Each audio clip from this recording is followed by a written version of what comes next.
Hey guys, Boston25 here, watching the second attempt at expanding the beam module. We are expanding the activity module. Yeah, it's us. Well, good morning from Mission Control Houston. Thanks for joining us on this weekend as we make another run at the expansion of the Bigelow Expandable Activity Module, also known as BEAM. You're joining us here inside of the International Space Station Flight Control Room at the Johnson Space Center in Houston, Texas, where the Orbit 2 team sits on console ready to once again make an attempt at expanding this module. Flight Director Brian Smith on once again to lead the team. Just next to him is NASA astronaut Jessica Meir, serving as the Capcom today, and she's going to be radioing up the calls from the team to NASA astronaut Jeff Williams, who's going to be hands-on inside of the Tranquility module for today's events. And for those that have been following along, this is the, again, second attempt to expand the BEAM module. The first attempt made back on Thursday, where a number of steps, all of the initial steps were done successfully, but then after about 2 hours of the manual inflation or expansion period, the team ran into a couple of unexpected difficulties, stood down, and now we get to where we are today. Again, the initial expansion procedures for BEAM on Thursday were done successfully, with NASA's Jeff Williams inside of Tranquility using the BEAM deployment controller. All of the initial steps were confirmed to have worked successfully, so he was able to run the sequence on that controller and was able to first open up the ascent vent valves. These are two valves that were left open on BEAM so it could be exposed to vacuum during launch and the flight up to the International Space Station as it rode up in the trunk of a SpaceX Dragon vehicle. BEAM was extracted from Dragon back on April 16th and installed to the Tranquility module, where it sat for the last month and a half or so. And again, those ascent vent valves were the first items on the checklist on Thursday, and those were closed successfully. That just allowing BEAM to then hold pressure, so those were first on the list. The second step was to release the restraint straps, 3 straps that you'll be able to see when we get the external views of BEAM, and those were in place again just all throughout the launch and the installation periods, just to keep BEAM in that packed configuration. And those restraint straps were cut. There was a 50-50 chance that it could have returned a fault to step through a process that was already built into the timeline for that event to just manually confirm that the straps were cut, and they were confirmed. All of the pyros fired and all 3 straps were successfully cut. And then once that was confirmed, Williams was able to then cycle the controller again, and that released the forward bulkhead. So there are 2 bulkheads inside of BEAM, one on the forward portion, one on the aft portion. And basically, these are just the 2 barge sections on either end of BEAM that were held together during launch. And there were 4 struts connecting the 2 and 4 bolts that were then released, allowing the 2 to separate, and all of that setting up for that manual expansion. And that was step 4 or 5 that Williams stepped through for several hours on Thursday. Just an iterative introduction of air into the module, and we'll see much of that same process again today, as that's where he's going to be picking up. Again, those first 3 steps already done successfully, so no need to recycle those today, but he'll be picking up with the manual inflation, the manual expansion of BEAM, transferring air from the International Space Station itself into the BEAM module, using a small valve and doing it for a determined amount of seconds at a time. Those numbers being calculated by the flight controllers and the engineering teams from NASA and Bigelow Aerospace working here in Mission Control today. You'll hear the Capcom Jessica Meir radioing those up to Jeff Williams throughout the operations this morning. And again, back on Thursday, Williams was able to introduce air over a period of about 2 hours, usually for several seconds at a time, starting out at 5 seconds and then giving it a few 1 second, 1.5 second bursts before the teams eventually stood down. They saw good expansion on BEAM at the very beginning, beams packed configuration of about 85 inches in length and 80 inches in diameter, which then expanded out to 84 inches in diameter after those restraint straps were cut. And the key numbers to look for, as we will be seeing an overlay grid from the end of the station's robotic arm, in order to begin the pressurization of beam, which is the final step in the process that we're hoping to get to today. Beam's diameter will need to increase from that 84 that it was at for the post restraint straps all the way out to its final radius of 127 inches. And then we'll also be looking at the length, so you'll hear numbers called out axially and radially. Axially is the length, so the left to right that we're going to be watching on the grid, and then radially is going to be the diameter, so the up and down that we'll be watching. Again, that final diameter needs to be 127 inches. Back on Thursday, it expanded out to about 96 before the team stood down. And again, the team standing down is they're going to be monitoring a combination of beams expansion, so both, again, along the diameter and the length, but they're also going to be monitoring the pressure inside of beam. And you'll hear them talk about things called the safe pressure curve, where using a combination of those numbers, they're able to keep track of where they should be in the process. And the reason that operations were stood down on Thursday, where they were seeing the pressure rise, but they weren't seeing the corresponding increase in the diameter and the length. So the team's then standing down to go and talk about additional options, what they could do to get around this and begin or continue expanding beam and get back to normal operations. Again, after they stood down on Thursday, they let beam sit pressurized overnight and throughout the day on Friday, and actually saw that diameter increase from 96 inches all the way out to 111, and the length, we had seen a 5-inch increase on Thursday, and that increased another inch over the last 24 hours out to 6 inches. And the final length that we'll be looking for is 158 inches. It only has to get a little bit less than that, so when we see the grid, you'll see a number of lines at the end. Just around the number 70, it needs to get out to at least an increase of 68 inches in order for the pressurization step to commence. And then at the final end of all the operations, after beam's been pressurized and after everything's said and done, it will have increased an additional 73 inches to that final length of 158 inches. So we'll be looking for those increases today as they get ready to introduce air back into beam again. And the operations, again, concluded on Thursday. The teams then stood down, looked at the data, talked over how the events progressed, and looked at any potential causes of why things didn't go exactly per their predictions. But again, these were very conservative predictions, as this is the first time that we've ever expanded a module on board the International Space Station. The first time a module has been expanded in the presence of human beings, of people. Bigelow Aerospace, which built, designed, and delivered beam to NASA for this technology demonstration, has flown 2 expandable habitats in space already, Genesis 1 and 2, but those were free flying, and the expansion process was significantly different.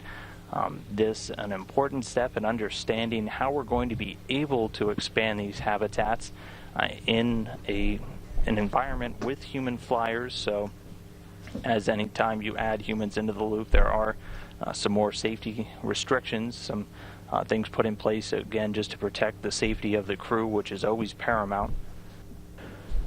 And everything that we're learning right now from this expansion operation, very important, and it's all definitely a learning process, and everything that the teams are able to glean from the expansion activities on Thursday and today will directly influence the design and the operation of expandable habitats in the future. So even this slow iterative process that we saw on Thursday and we may see again today, definitely a learning experience for all the teams and very valuable. But today's operations will pick up in just about 6 minutes or so. As on Thursday, it is a requirement to have good video communication and sunlight so the teams down here on the ground can track beam's expansion process, keep an eye on the length and the diameter, as the only view that they have to work with are these external cameras. And the main one that we'll see will be on the very tip of, you'll hear it called the lee. It's the latching end effector.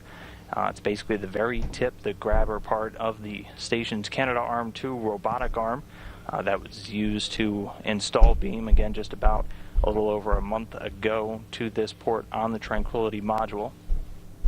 And so we'll need that sunlight and that video communication, which we'll pick up in just a couple of minutes. And then Jeff Williams will once again be hands-on inside of the Tranquility module, introducing air through a small valve into beam to get it expanded. And if things go well today and beam's able to take its full shape, that will complete step 4, and then step 5 will be able to kick off, and that will be the pressurization of beam.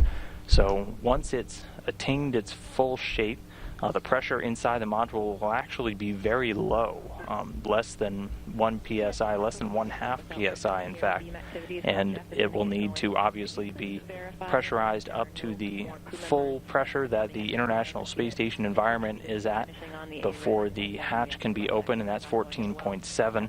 So there are 8 air tanks inside of beam that they'll be able to then open up, pressurize the module, and then set up for a series of leak checks before the crew members first go inside about a week after.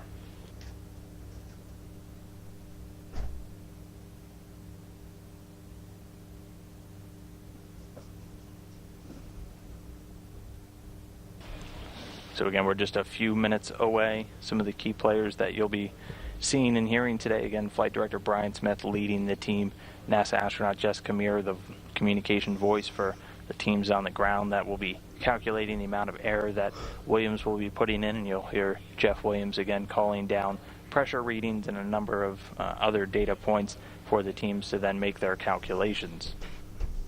Again, after each introduction of air, Williams will pause. He'll take a pressure reading and call that down to the ground, and then a combination of the engineering teams, the Ethos flight controller, and the Robo flight controller here in Houston will monitor the pressure. They'll figure that in with any increases that we see in the length and diameter, and then using that they'll plug it into an equation and then get a number for how many seconds Williams will then be given the go to open up that valve and introduce more air into beam. Well, that did expand actually quite a bit. Of course, if you've seen previously, it was very small. It was kind of in line with the adapter. And so getting that video comm now, so it should just be a few moments away from the beginning of operation. There you can see beam in this, the robotic overlay I was talking about. The key things to look at, if you look on the far right of that plot, you'll see a couple of lines around the number 70. That first line just to the left of it is 68 inches. That's where we need to get before the pressurization can begin. And that line just to the right is 73, which is going to be the final length increase of beam by the end of operations. Again, the full length of beam will be 158 inches, but we're looking for a total increase of 73 from its packed configuration of 85.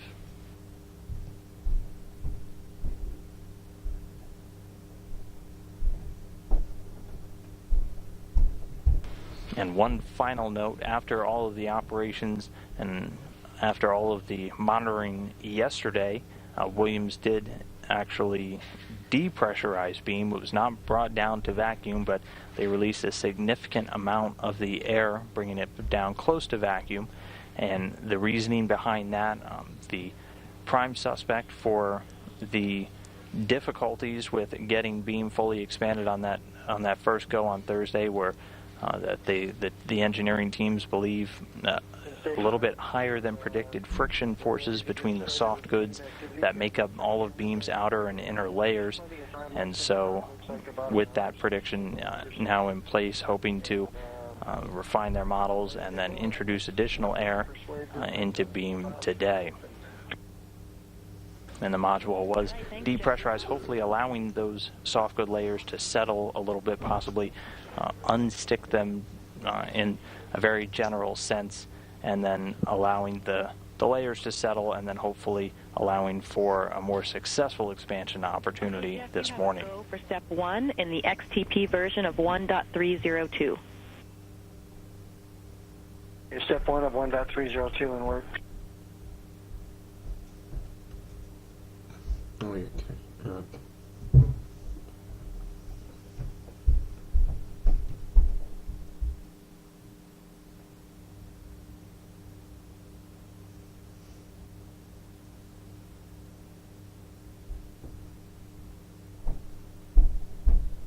And P1 is 2.3 millimeters. Houston copies.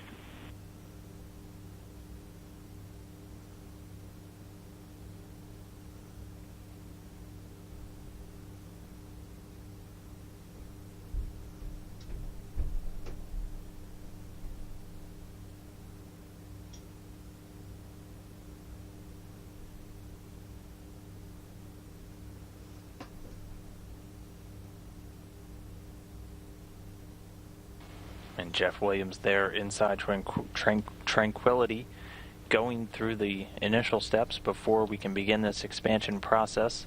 Again, we have the good video comm for about the next hour or so, and as we are in what's known as a high beta period, so a very high amount of sunlight being on the International Space Station, sunlight will not be a concern, so should have plenty of time for this initial go through to try and expand beam.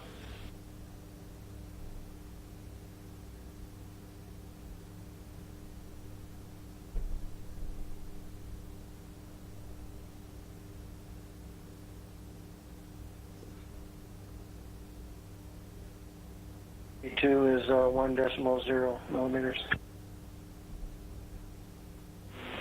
Houston copies.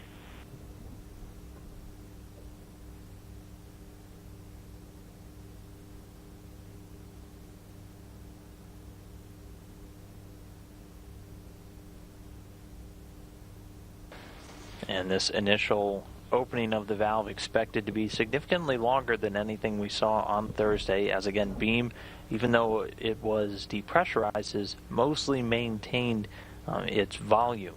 So they'll have a much larger volume to work with and all of their safe pressure curves to allow for basically an equivalent volume of air that went in on Thursday to be introduced in the first opening of the valve today. So while the longest that we saw on Thursday was about a 5-second opening, we can expect to see about a 22-second opening for this first introduction. A little bit. Our ideal view would be so that we can actually see your hand on the valve but still read the multimeter.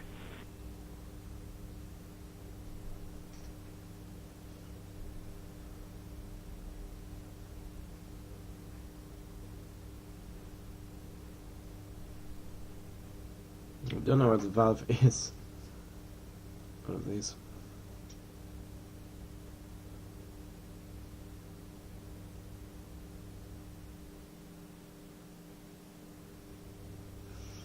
Okay, we can't read the multimeter at the moment. In Houston, we're ready for beam inflation. Alright, let's go. Let's do this. Houston copies. Inflate that bloody module, mate.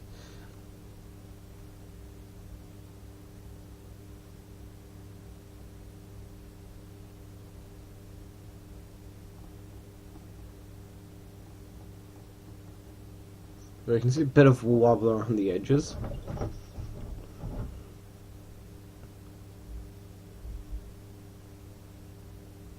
But I'm not seeing much. I didn't hear a call out either.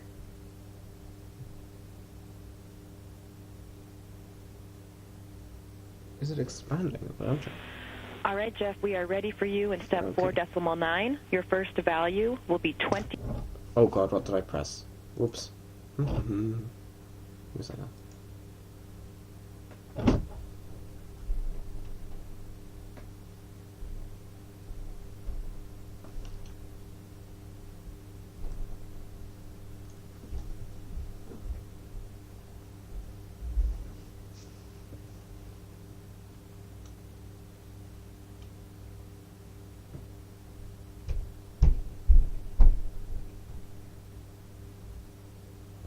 I think he's opened the valve. And there you go. You get lag.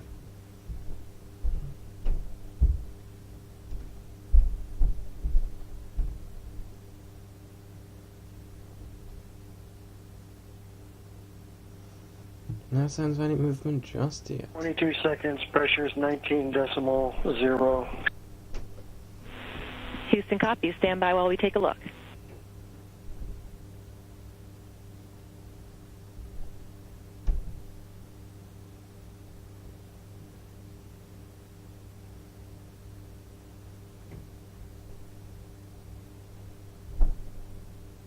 And so the valve opened for the first time. That 22 seconds, the initial introduction of air from station into beam. And for now, the team's going to monitor for the next several minutes or so, look for any changes in beam shape from the external camera views that we have, and then they'll again converse, reassess, take a look at the pressure, take a look at any changes, and then come up with any number of seconds that Williams will once again be allowed to open up the valve and put more air into the module. So now we'll go ahead and keep an eye on beam and look for any motion.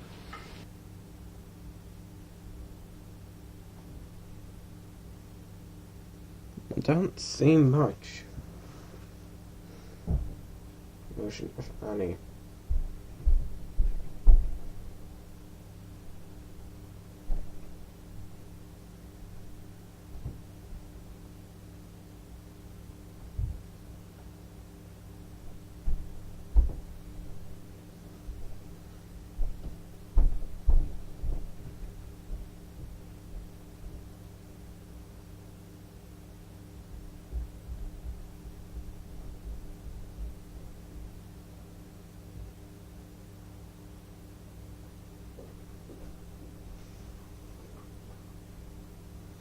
Yeah, good. I still don't see any expansion.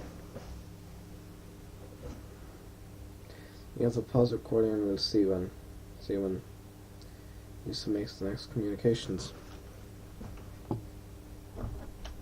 Getting us back to the same amount of air roughly that was introduced on Thursday, and this will then allow the teams to go back, reassess, and then come up with whatever number that all of the engineering teams agree on that Williams will be able to open the valve again. They could let beam sit for about 10 minutes or so, as it does. We have seen it can take a little bit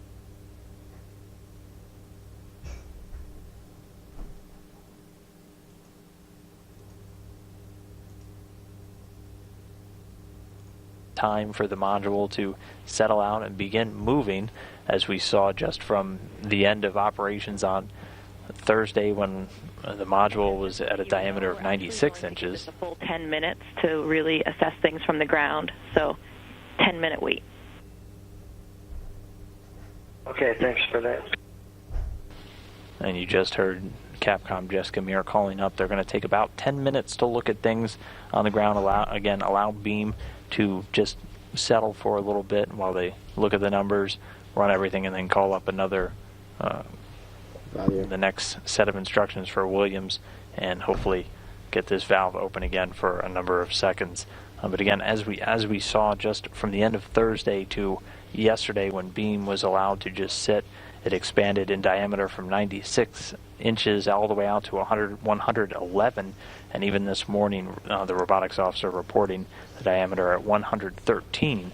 So beam continuing to expand again. Its final diameter will be 127 inches, so well on the way to getting this module expanded. I'm also hoping for some more increase along the axial, or basically the length of beam. So far only 6 inches. We need to get out to 68 to then do the pressurization steps. So the team's going to keep a close eye on beam here, and then come up with a number that will be radioed up to Williams in the next 10 minutes or so. So we'll just stand by for a little bit and hopefully resume with some more expansion of beam. Okay, see you guys when they decide on the number. Have begun for this morning, the second go at expanding the module.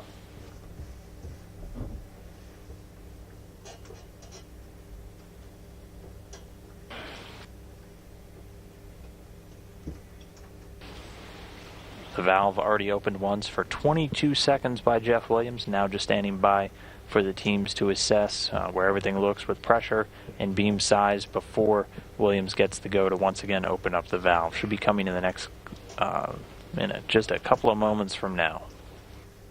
It has not been 10 minutes.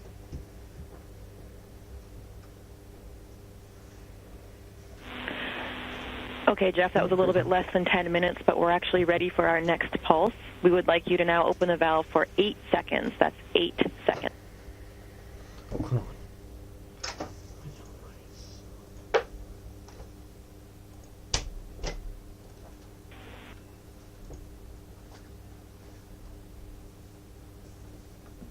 Happy 8 seconds.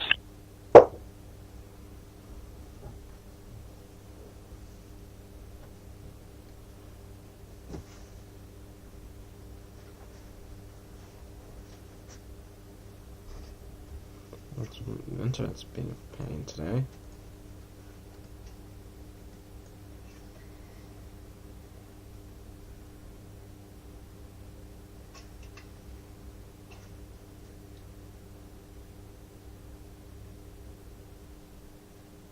Pressure 23.7, no 6. Houston copies. Pressure's dropping, it seems. It almost seems to be dropping. 236. And this time the valve opened for 8 seconds. And now we'll see if the module begins to expand at all. Again, looking for both expansion along the diameter and in the length. Some little popping on the other side. Maybe 3 short little pops. Okay, good news. Thanks, Jeff. What? Oh, come on. Oh, never mind, it's back.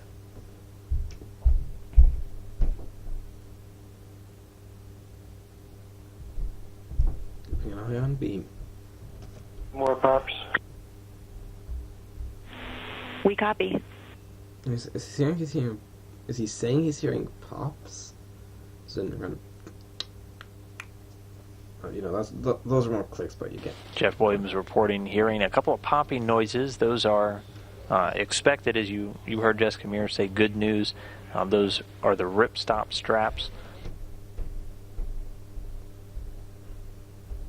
A measure in place to help hold beam into its packed configuration, but expected to rip as this pressure begins to slowly build up. So that is a good sign, hopefully getting some motion in beam structure. We'll stand by to hear if the robotics officer is able to see any significant changes.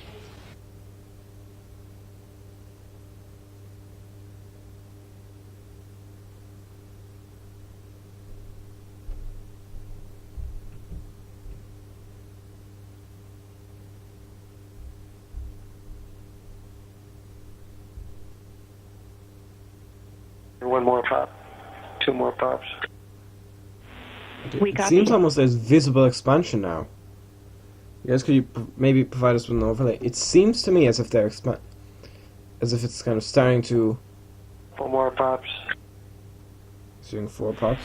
Great news. Copy, Jeff. Yeah, it seems to be expanding.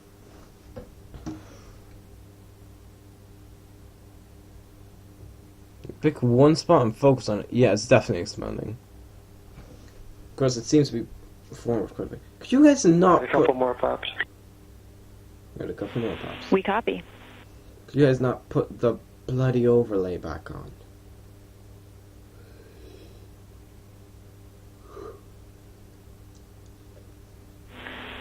And Jeff, just big picture, once you stop hearing the pops, we're going to let things stabilize for a little while, so just keep us posted. Okay. Now you can start. That's a view from Tranquility, I believe. And so the team's reporting here inside of Mission Control, seeing some motion in beam, hearing the good news from astronaut Jeff can definitely Williams see as us he's moving. hearing the pops, the rip stitches beginning to rip out as expected, as planned, meaning that the module is beginning to expand. So getting some good news from that last pull Going better than of that Thursday. last push of 8 seconds worth of air into beam from station.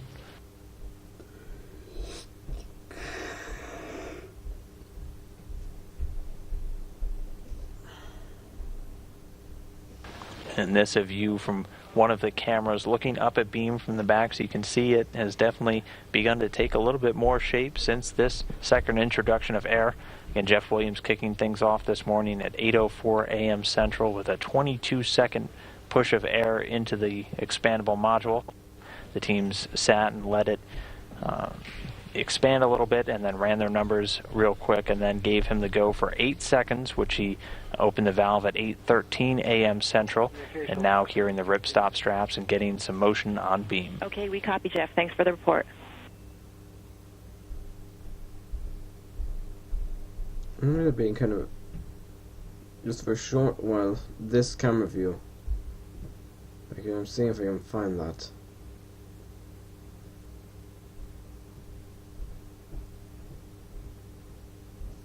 Last video review. Look, that's what it looks like now.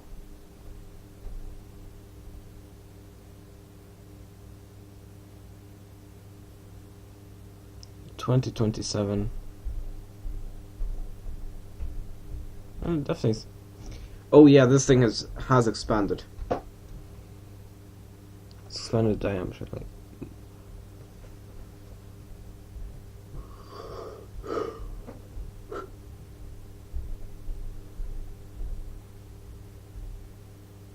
So the thing is expanding. That's a good start for an inflatable module. Well, most things inflatable, it's a good thing if they do actually inflate.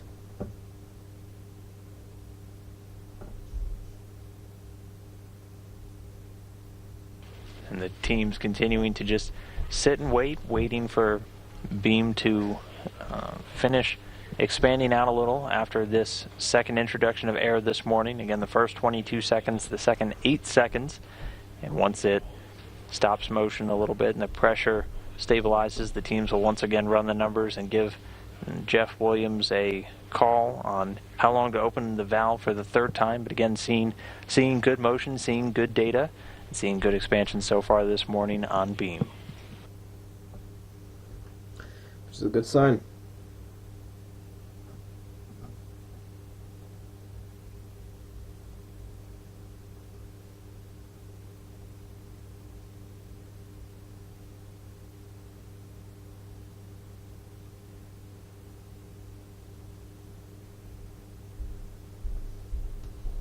Still expanding. Oh, you can actually see some lengthwise expansion now. You could have kept the bloody overlay. Now, for people who do rocket science for a living, people at NASA aren't too bright when it comes to logic.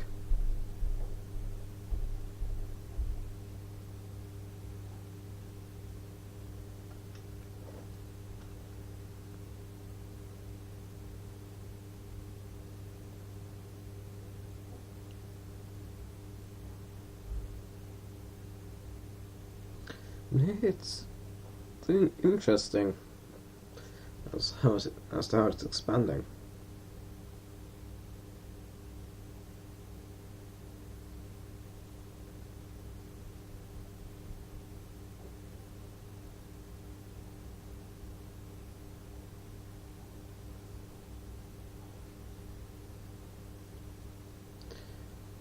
So expansion is going nominally so far from what I can tell.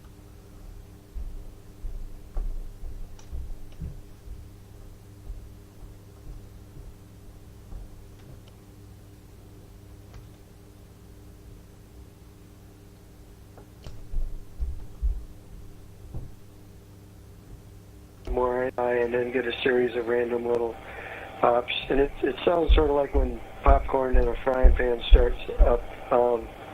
And then I might get 3 or 4 of them, and then another 10 or 15 seconds, and then get another couple. So they're just random, but they're continuing. All right, we copy, Jeff, and that is what we were expecting. So that's good news, and please keep us posted.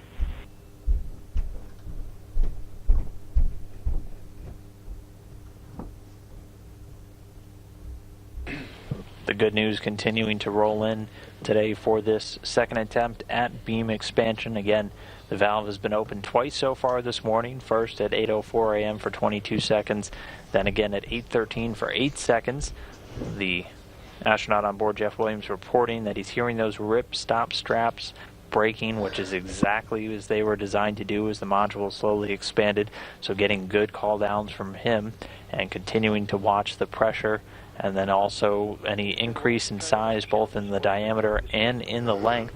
But the teams down here on the ground definitely seeing beam slowly begin to expand out. Displacement is about 9 inches. Copy, thanks.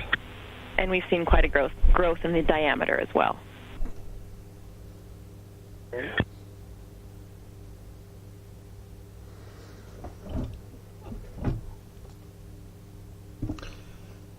Lag.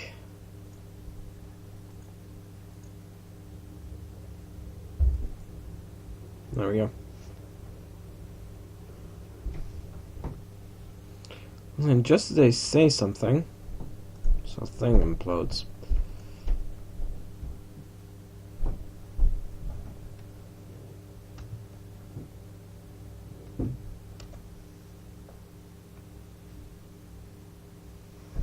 Suspension is going well.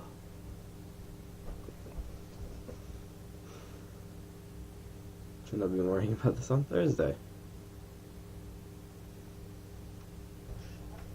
A little more infrequent. Okay, copy that, Jeff. Thanks. And just to let you know, we do see a little bit more axial displacement as well. We're now at 10 inches, so I think it's still moving. Concur. It is moving forward, that's for sure. And it's expanding against the termite. Yeah.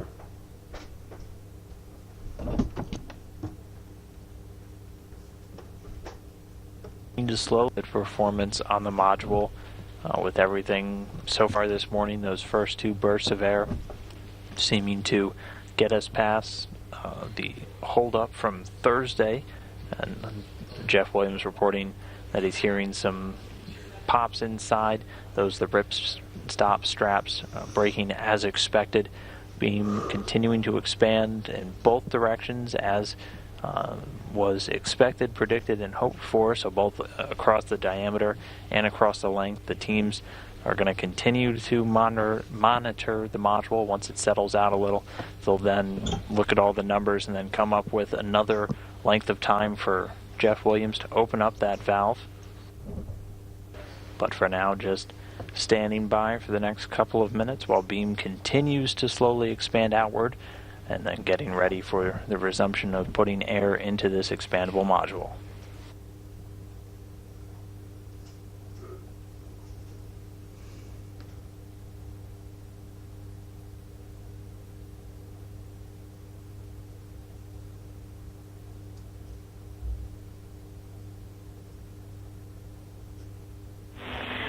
And Jeff, big picture for you so you can follow along. I know I described it to you last time, but just to be a little bit more clear in my description, it's that bottom grapple fixture that we're looking at for the axial displacement, and it's where the pin meets the base plate. So it's a little bit tough to see because that point where it meets the base plate is, of course, a little bit obscured by those cams, but that's what we're looking at for the axial displacement. Okay, I understand.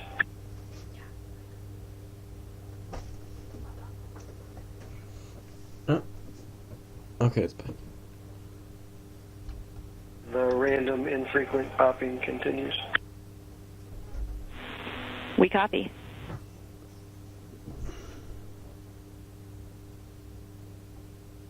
And Jessica Meir referring to the overlay grid that we have on your screen right now.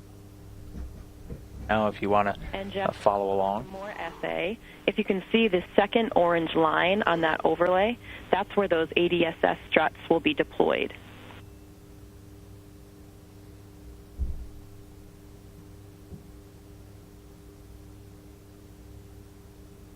Say again, what will be deployed there?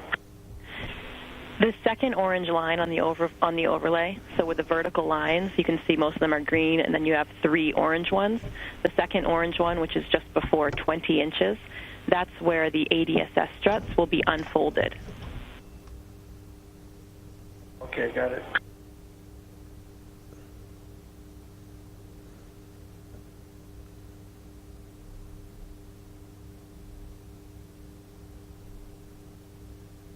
And that second orange line that Capcom Jessica are referring to just before the 20-inch mark. Like a multimeter for us. And that is where the ADSS struts, as they're known, will deploy. And those are the Anomalous Depressurization and Stabilization System struts. There are 4 of them inside of the expandable module, and essentially those are what will help ensure that the module can keep its basic structure, even in the event of a loss of internal pressure. That obviously very important for the eventual removal of beam by the robotic arm, to make sure you have this rigid structure that won't move around while in motion.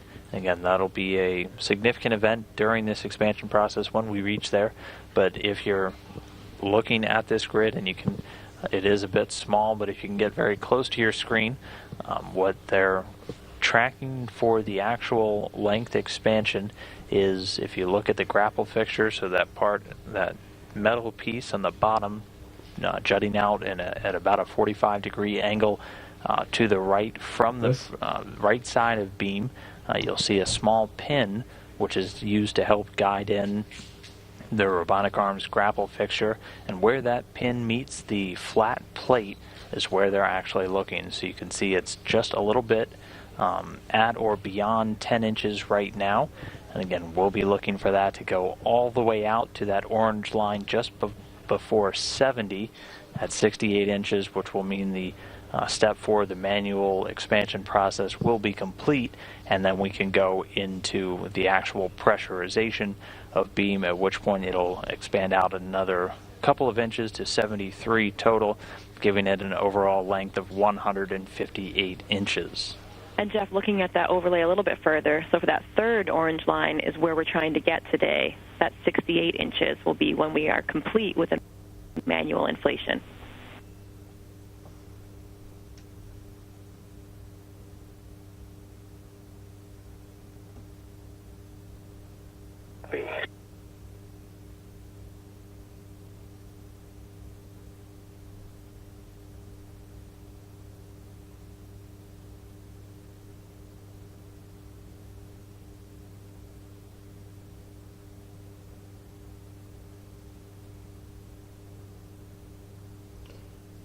Yeah, you can see noticeable expansion if we just look back to where it started off the first view we have.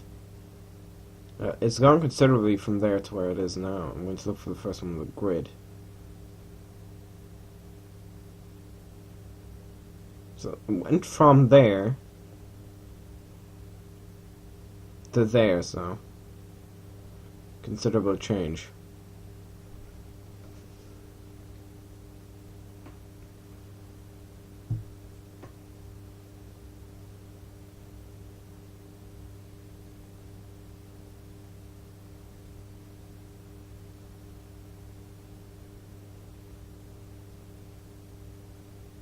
Beam continuing to slowly expand, as again there's only been 2 openings of the valve so far, the first time for 22 seconds, the second time for 8 seconds, and we do have about 20 minutes or so of video communication with the International Space Station.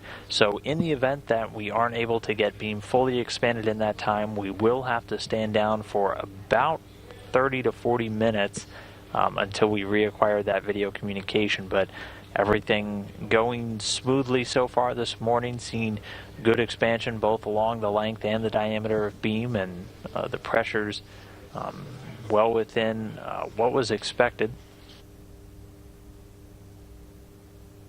And for now, just standing by until things settle out and Jeff Williams gets the go for the next period of introduction of air into beam.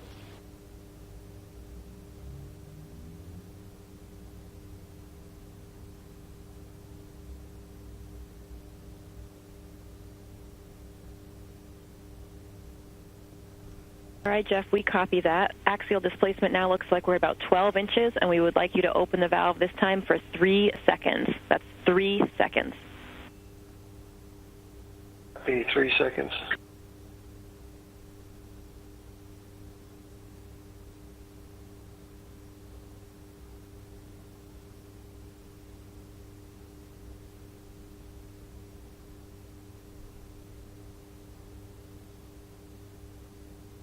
Pressure 18.7.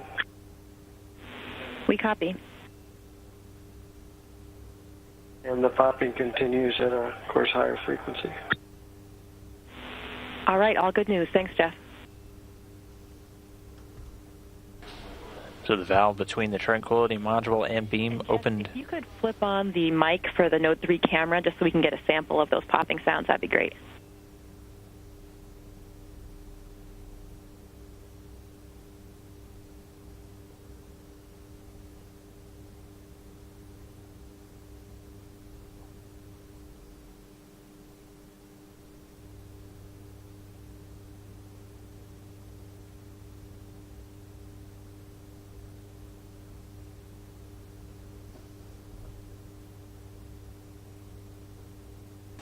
So again, the valve opened once again, this time for 3 seconds at 8:38 a.m. You can see the bottom is starting to become more rounded.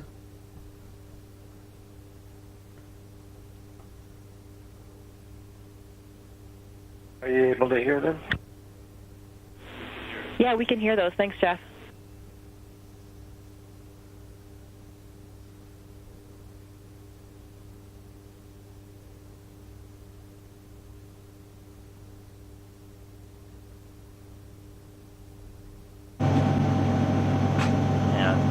I'm going to give you a short sample now of the audio that Williams is hearing inside of Tranquility, and you'll hear those occasional pops that he's been reporting.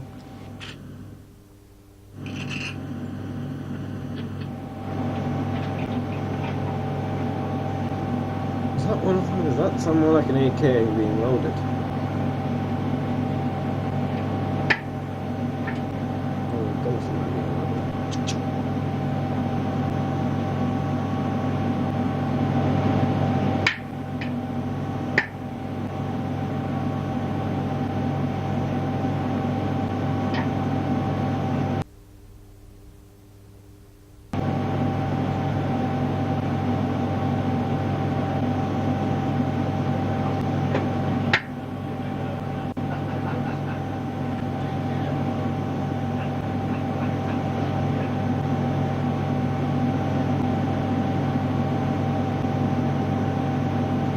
Continuing to see good expansion in beam, again, both along the length and the diameter. 3 bursts of air so far this morning, 22 seconds, 8 seconds, and 3 seconds. Continuing to hear the occasional popping noises as expected as the various restraint straps, rib straps inside break as expected while the module expands out under this pressure.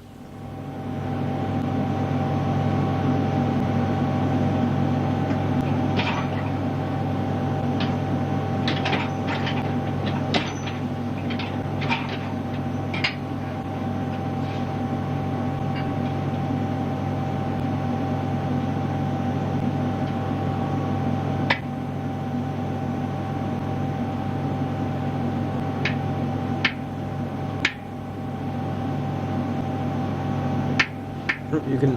Oh, the expansion is speeding up quite a bit. Now it's actually quite noticeable. With the low attachment point or attachment grapple fixture. That's what it's called.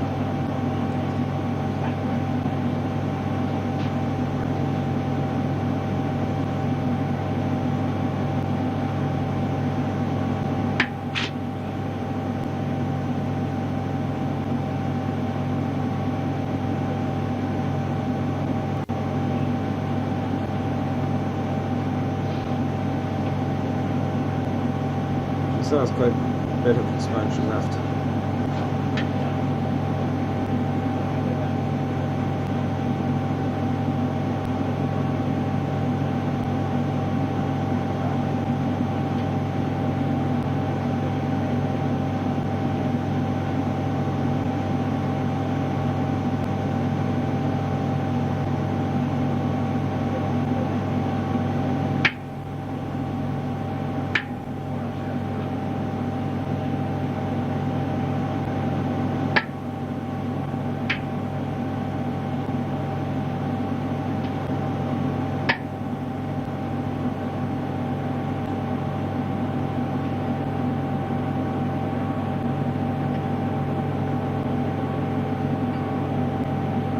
Jeff. Maybe at 20-inch mark of that second orange line is where we transition from using station pressure to using those internal tanks.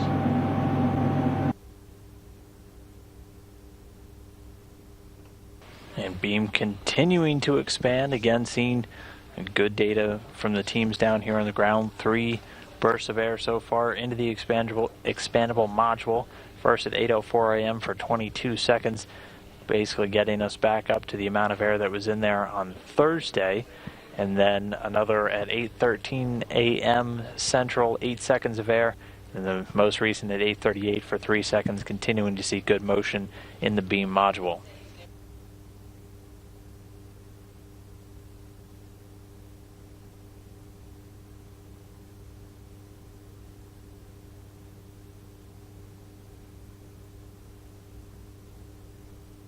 So far, and the diameter continuing to increase as expected as well.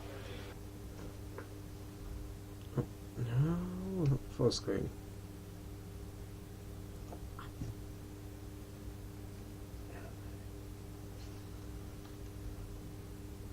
There we go.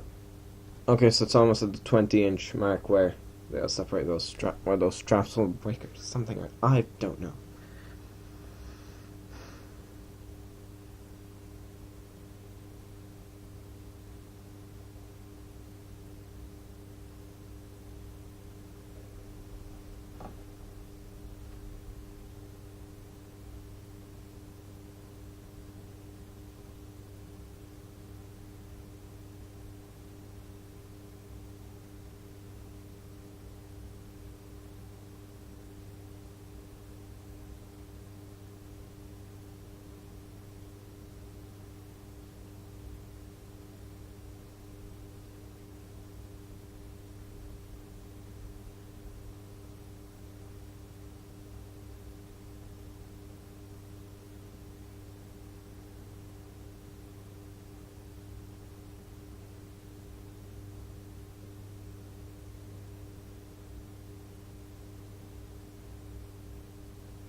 Okay, it seems like they're only showing the overlay.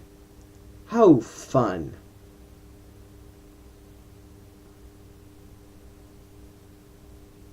I think they've realized there's a problem of some kind.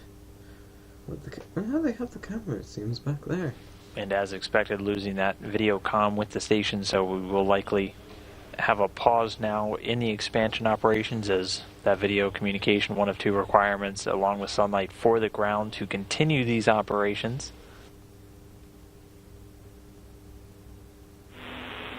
And Jeff, you can turn off that microphone now if you like. We did have a good sample of the noise, so thanks for that, but we don't need it anymore if you want to turn it off.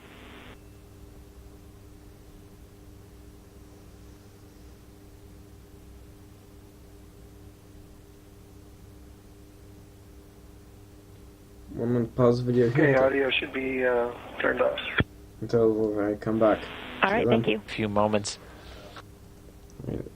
We've got a small bit of downlink left.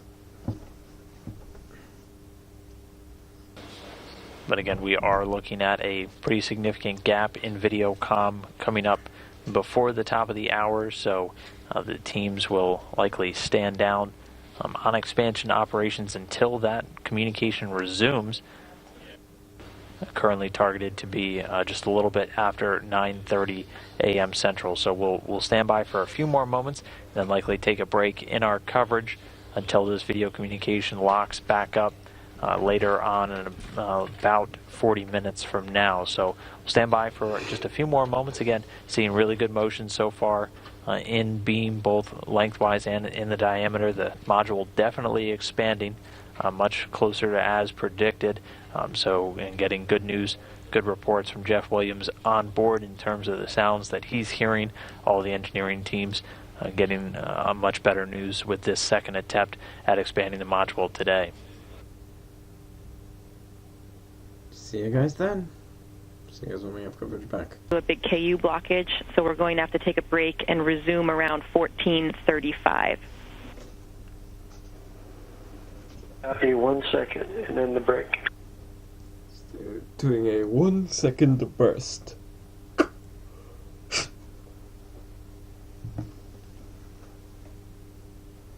Before they lose video coverage. Oh! Murphy's Law turns! Cut! Pressure I think it said pressure is stable. And also KU band coverage.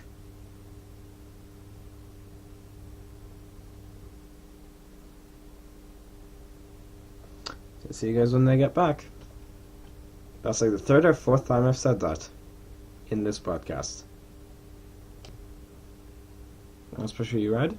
It was 17.0, now it's 16.9, and the call I made is I did not hear any subsequent popping subsequent to the 1 second, but since then I've heard 2 or 3. Okay, Houston copies. Okay, well, see you guys when we get back. Another view from seeing the back of beam.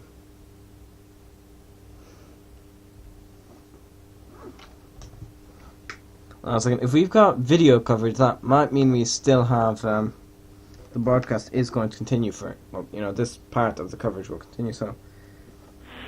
All right, Jeff, we have a little bit of bonus KU here right now. If you could tilt that multimeter up just a little bit, we're getting a little bit of glare on that. So we'll take another few minutes here to take a look before we send you off on your break.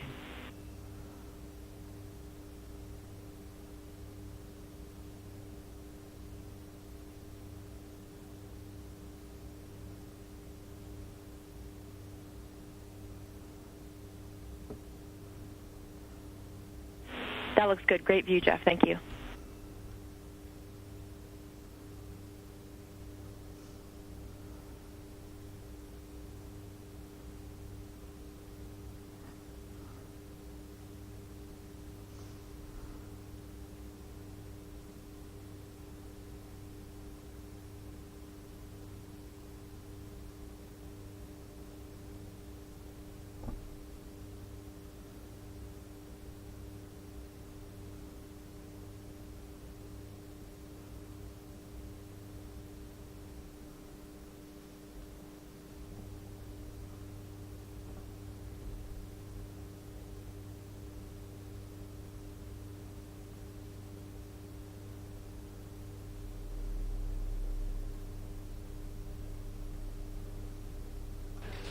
And with that now in that extended, call it a KU gap, so basically not going to have that video data link to the International Space Station for a pretty significant amount of time, so the expansion operations will stand down until then. And with that, we're also going to stand down from our coverage for just a little bit. We will resume shortly before the video picks back up here on NASA TV, so we'll go ahead and take a break for now and pick back up at 9:30 a.m. Central Time, 10:30 a.m. Eastern. It's just about 5 or 6 minutes before expansion operations will resume. So just to recap, everything going much smoother so far this Saturday morning, with 4 bursts of air already going into beam, first at 8:04 for 22 seconds, 8:13 for 8 seconds, 8:38 for 3 seconds, and one final pulse of air for 1 second at 8:52 a.m. Central. So we'll resume back up once we get that video comm at the bottom of the next hour at 9:30 a.m. Central, 10:30 a.m. Eastern. So be sure to take a break and then tune back in just a little while as we resume the expansion of the first human-rated expandable habitat ever flown into space, the Bigelow Expandable Activity Module. For now, we'll go ahead and sign off, though. This is Mission Control Houston. I'm going to sign off till then as well. See you then. And we're back. Same practice beam expansion too. Let's see what it was. Good morning once again from Mission Control Houston, and welcome back to our ongoing coverage of the expansion of BEAM, the Bigelow Expandable Activity Module, the first human-rated expandable ever to be flown into space. We're just a few minutes away from resuming operations as we stand by for the next 5 to 7 minutes to resume this video communication with the International Space Station, a requirement for all of the operations today as the teams down here in Mission Control, both engineers from NASA and Bigelow Aerospace, continue to monitor the module's progress, which has been going much better today. Just to recap, so far this morning, 4 bursts of air have been introduced into Bigelow from the International Space Station by NASA astronaut Jeff Williams, who's operating the valve manually to transfer this air and expand the module. That first valve opening came at 8:04 a.m. Central Time and was open for 22 seconds, essentially getting the module back up to roughly the same volume of air that was in it during the first attempt back on Thursday. Following that, the teams looked at the data, looked at the shape, the size of beam, and also the internal pressure, and gave Williams the go for another 8 seconds of air at 8:13 a.m. Central. Following that, we started to see some good motion in beam, the length and diameter beginning to expand outwards. Also, Jeff Williams reporting that he had begun hearing a series of popping noises, something that was expected to happen, and indicated that the ripstop straps were beginning to release, indicating that the module was once again in motion, beginning to expand out, and all of that was good news to the engineering teams down here in Houston. The third introduction of air took place at 8:38 a.m. Central, 3 seconds, and by that point the module had expanded out up to 14 inches in length. Again, that magic number that we'll be looking for is 68 this morning. Once beam has expanded 68 inches from its packed dimension of 85 inches, it'll be then ready for the pressurization phase, which will be the final step in today's expansion activities. And then the fourth burst of air, a short 1 second pulse, took place at 8:52 a.m. Central, just before we lost that video communication with the station, and now we just lost. We are just standing by. Once we resume comm, we'll be able to take a look, the robotics officer here in Houston, able to look at the overlay that we'll see throughout the operation today, see just how much beam has changed in the last 30 to 40 minutes or so, and then they'll be able to get a pressure reading from Jeff Williams on board, look at both the length and the diameter of beam, and then the teams will once again converge, come up with a number for Williams to open up the valve again, and we will continue this expansion process. It's been a slow, iterative process so far, but we've again seen good motion in beam, the module behaving much better today than the bit of friction that we saw on Thursday that caused the teams to stand down and reevaluate over the last day or so. But again, seeing good operation so far, good expansion in the module, and we should be resuming in just about 5 minutes or so. Again, beam attached to the aft port of the Tranquility module, also known as Node 3, same module that contains the station's cupola, the large 360-degree window On the Windows. Earth-facing side, also the permanent multi-purpose module just opposite of beam on the forward port. Also inside Tranquility, one of the 2 toilets on board the station, and also the astronauts' workout gear, the treadmill, the T2, and also the advanced resistive exercise device. But Williams will be in there at the hatchway into beam, introducing that air throughout the rest of this morning until this module is fully expanded. And beam, an important technology demonstration, so everything that we're doing today and everything that was done on Thursday, very important for the learning process, the analysis process for NASA and Bigelow Aerospace as we continue to really get into the world of these expandable modules, which can be launched at a lower mass and a lower volume than traditional rigid hard metal modules, and then be expanded in space, potentially even offering an increased amount of living volume inside. And something like that could obviously be valuable for space stations, not just the International Space Station, but private space stations, but also as habitation for any cislunar, so the area around Earth and the Moon, and then for the eventual journey onto Mars. So expandable habitat's one of those many technologies being tested right now on board the International Space Station that will directly influence the design of future spacecraft.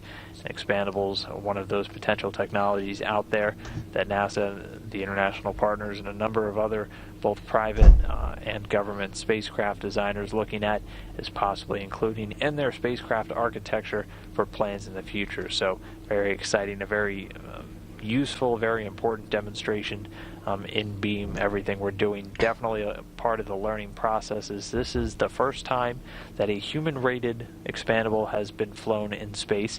Again, Bigelow Aerospace, which designed and built beam, has flown 2 expandables previously, the Genesis 1 and 2, but those were expanded independent of any other structure. And so obviously any time that we add humans into the mix, a little bit more conservatism, more safety procedures in place, as the safety of the crew and the International Space Station paramount in this exercise. But the team's carefully watching everything, not seeing any issues with beam or with the station itself, and everything proceeding very smoothly, if a bit slowly, this morning with this expansion process. So the team's seeing good data, and now just standing by and looking like the video comm is coming back up. So we should be able to resume this operation very soon. There's a bit more than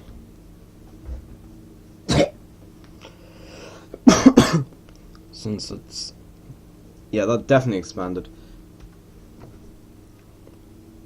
since, you know, the coverage got up. Since the previous part of the coverage cut off, or was, how would you say it? And getting our first look now at beam since we last saw it just about 40 minutes or so ago. Definitely some increased expansion along the lengthwise. We'll wait and hear just how much, but again, Jeff Williams should be getting the call shortly from the Capcom here today in Mission Control Houston. NASA astronaut Jessica Meir, once the teams are ready to resume the expansion operations.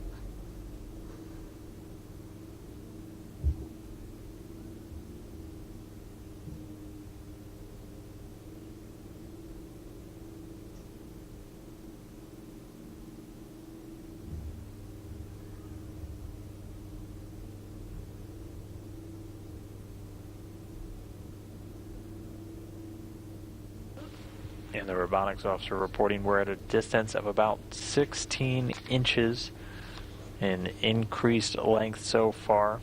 Again, the magic number that we're going to be looking for is 68, at which point the pressurization of beam will be able to begin. Beam started from a length of about 85 inches and will ultimately be out at 158 inches. So 68 is that number that we're looking for to begin pressurization. Once pressurization is all done, it'll have increased a total of 73 inches from that packed configuration and be at its total length of 158. So again, since that last 1 second burst of air, we've seen an increase in about 2 inches over the last 40 minutes. And then, so for now, the teams will take a look at the pressure, compare that with the diameter that they're seeing on the inner structure and also the length, and then they'll be able to then calculate a value of how much air Jeff Williams will now get to introduce for this next step. So stand by for a few minutes, should be getting that call in the not too distant future, and Jeff Williams resuming the manual expansion of the Bigelow Expandable Activity Module.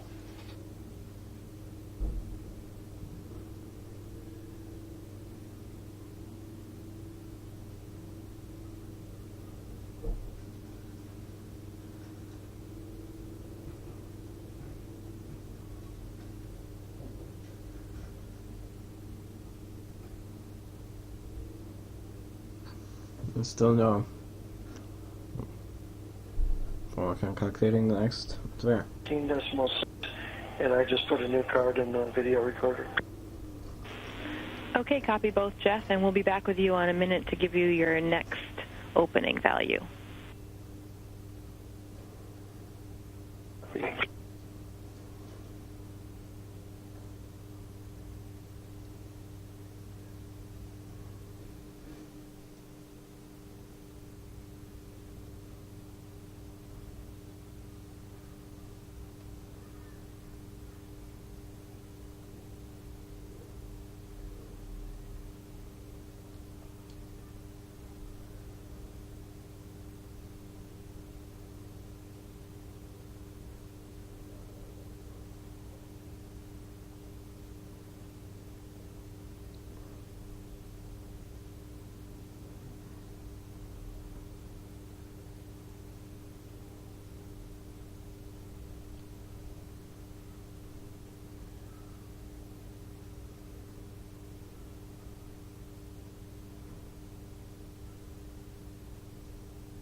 Okay, Jeff, you have a go to open the port for 1 second. That's 1 second.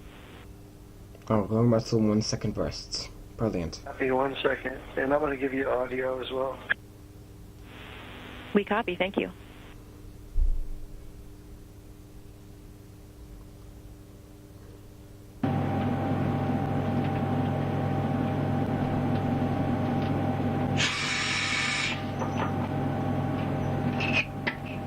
Pressure 16.2. I heard one single pop.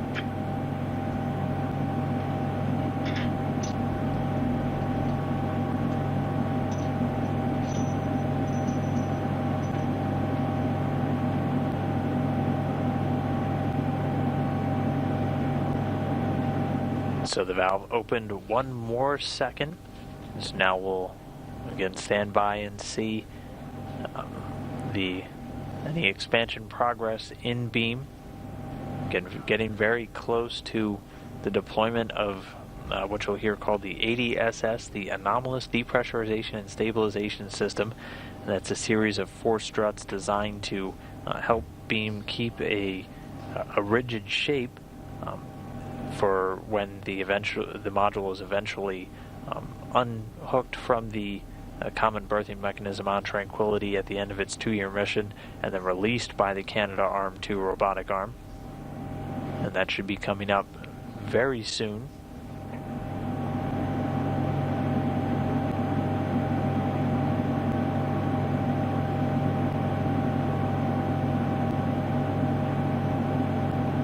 But continuing to see good motion in the module so far this morning. You'll get a bit of the cabin noise that Jeff Williams is hearing, and you may hear a popping noise every once in a while, and again those are planned and in fact encouraged, as that is the various rip stop straps inside braking, indicating that the module is continuing to expand.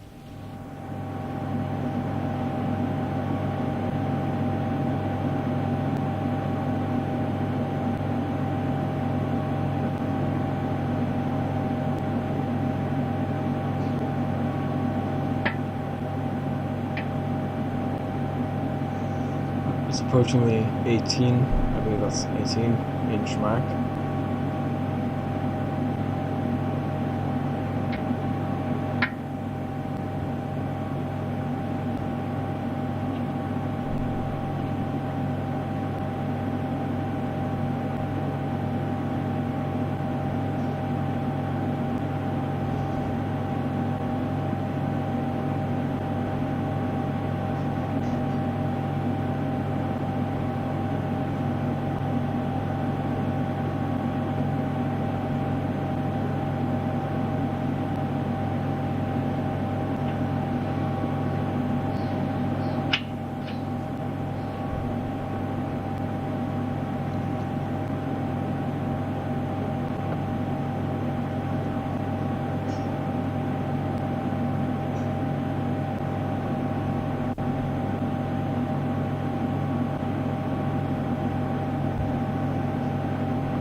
And so for now, the teams, again, looking for any changes, not seeing any changes after that last second so far in the length or diameter of beam, so they'll just continue to monitor for a few minutes, look at the pressure, and then again go down to their calculations and come up with a number for Williams to open up the valve again for additional air. But the fifth introduction of air so far this morning, as things kicked off at 8:04 a.m. Central Time. But beam definitely moving along, getting closer to that bingo mark of 68 inches, which we need in total expansion. And since that 1 second, I probably heard 6 or 8 of the popping noises, and it's been quiet for the last minute and a half or so.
For those just tuning back into our coverage, the expansion operations have resumed. Jeff Williams at 9:42 a.m. opening up the valve for one more second, releasing a small bit of air into beam. The team's now assessing any increases in length or diameter, not seeing any so far off of this last introduction, but also looking at the pressure and then discussing down here on the ground for how much air they're going to want Williams to introduce on the next go around. So the team's just going to assess over the next several minutes. Engineers from both NASA and Bigelow Aerospace working in tandem throughout all of these operations today, and then we'll stand by until Williams gets the go-ahead to open up the valve once again.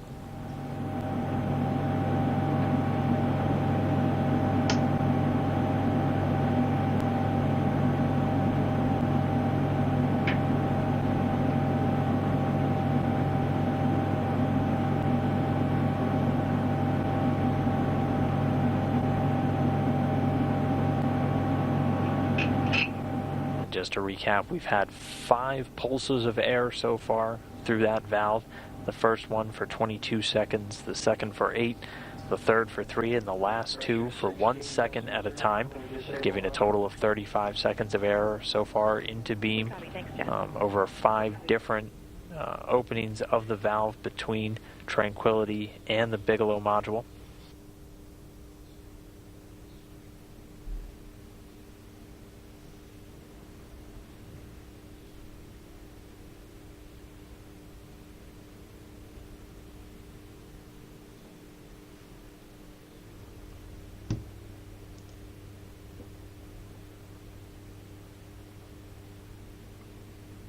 no expansion, very little expansion. I might have a repeat of the Thursday incident, so maybe they now realise that they need to do it in several increments over several days.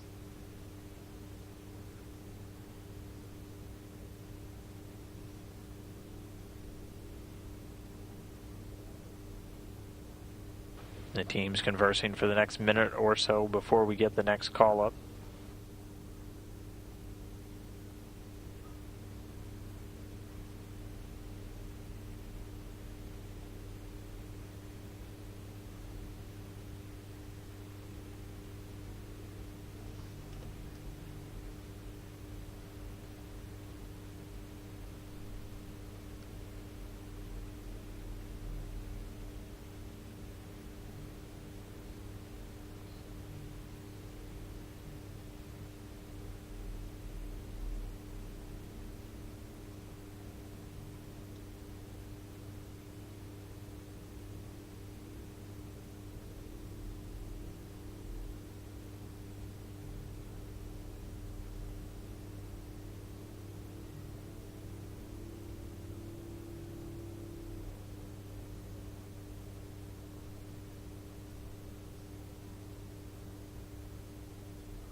Still none to very little expansion.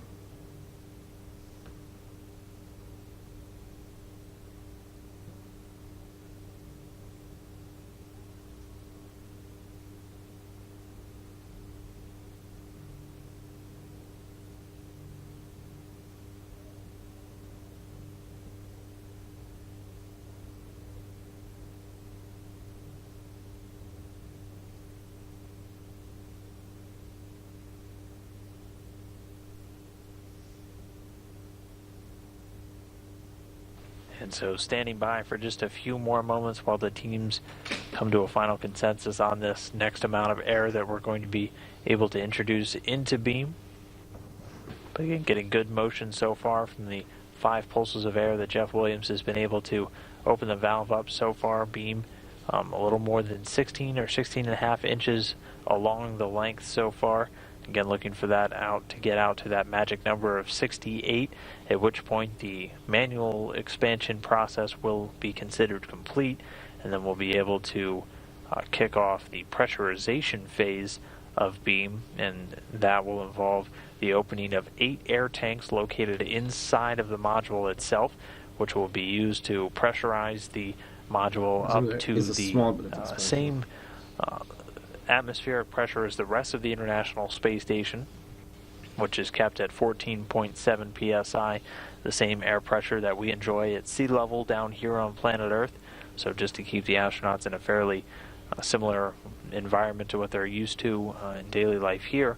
But beam will ultimately be pressurized up to that, and that will wrap up the operations for today, pressurization being in the final step, and then just some teardown activities for Jeff Williams.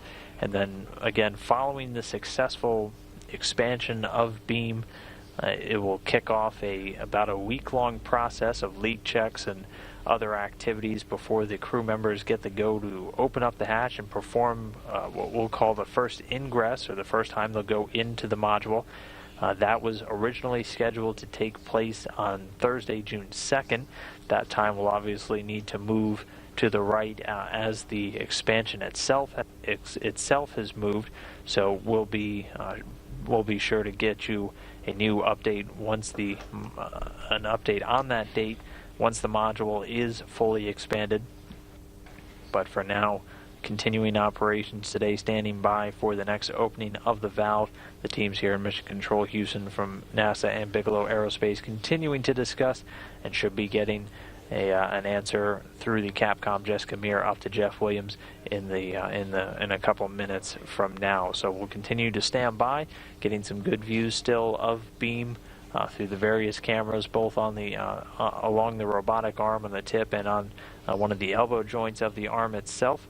But as you can see, we've come a good ways from where we started earlier this morning with the first introduction of air at 8:04 a.m. The operation is continuing along and hopefully should be seen beam expand out to that full size, hopefully during this communications pass, as we do have video until about 10:42 a.m. Central, so we have about the next 50 minutes to hopefully get it completed during this pass. So we'll continue to stand by and follow along as Jeff Williams continues to expand this expandable module.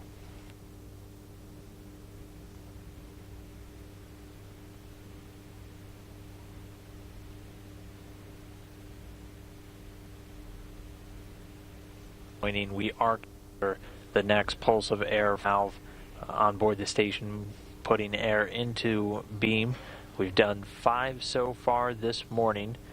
Starting off at 8:04 a.m. Central Time, 9:04 a.m. Eastern. All told, 35 seconds. The valve has been opened to flow air from Tranquility into beam.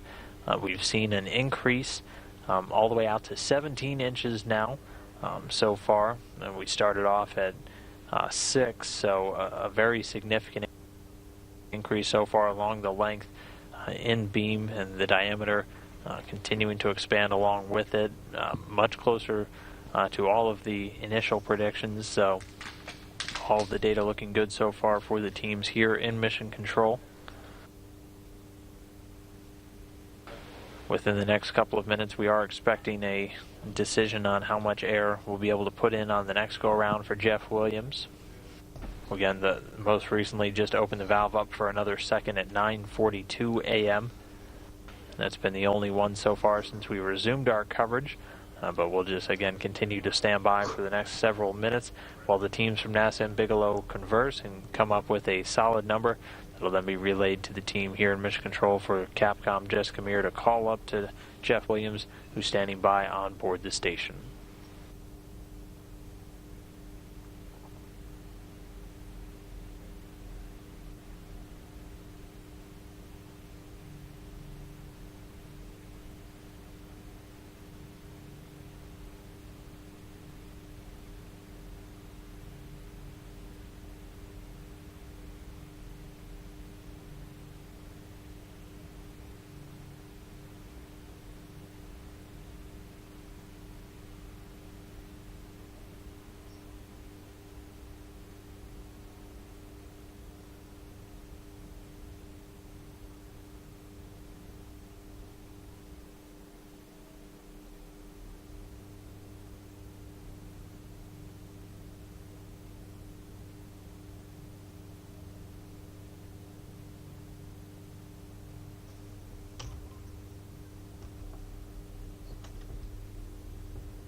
It seems that it has almost reached the 20-inch expansion mark. We're still talking things down here. Kind of like the other day, we're up against those safe pressure curves, so we're deciding on what our best strategy is to try to continue getting this thing expanded. And if you could please power cycle the multimeter at this time, that'd be great as well. Okay, I'll put that in work.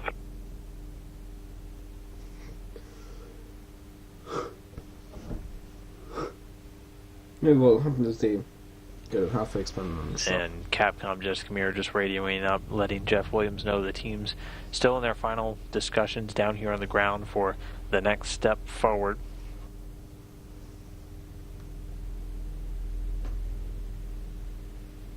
Again, the team's still looking to press ahead with this expansion so far this morning, just going through all of the discussions for just how much air, how much that valve needs to be open to continue right along. Again, you'll hear a mention of the safe pressure curves. These were simulations run and prediction plots formed in order using a combination of the pressure readings inside of beam and the volume. So looking at the length and the diameter of the module itself, all of those being plotted out just to ensure what is conservatively a safe pressure to be at to protect for any loads being transferred back into the station were beamed to spontaneously deploy. So Again, as this is a technology demonstration and the first time that we've ever expanded a module like this on board the station, the team's building in some extra caution, some extra conservatism to make sure that we're not ever putting the crew or the station itself at any risk during this expansion operation. And again, at any point during this expansion, both beam and station will always be left in a stable configuration. But for now, the team's just discussing to get down to that final number that they'll be able to radio up to Jeff Williams and continue this expansion process so far this morning. So again, just going to continue to stand by for a few more minutes. Beam not really changing shape right now, but hopefully getting it out to this full expansion in the not too distant future, getting it pressurized and wrapping up the expansion of the first human-rated expandable module ever to be flown into space.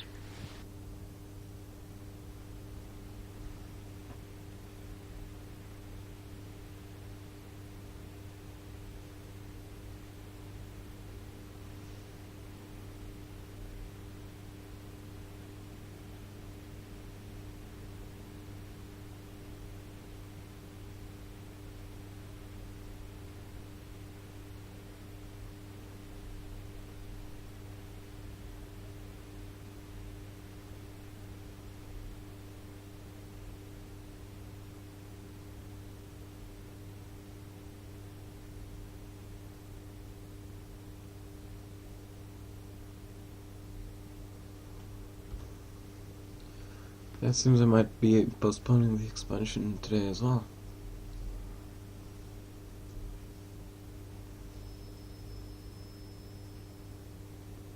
For 5 seconds. That's 5 seconds. Okay, they're taking a bigger pulse, I think. Hey Jeff, where the bloody heck are you? Will you take a nap?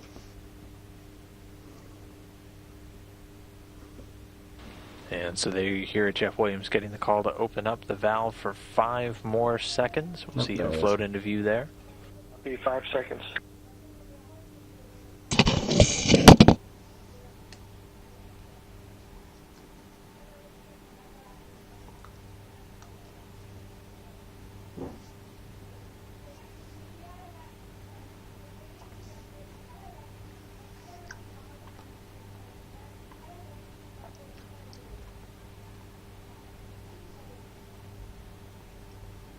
Pressure 17.6.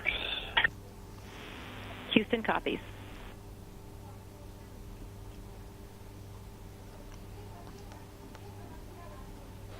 And there we have the 6th opening of the valve today. Another 5 seconds, that happening at 10:10 a.m. Central Time.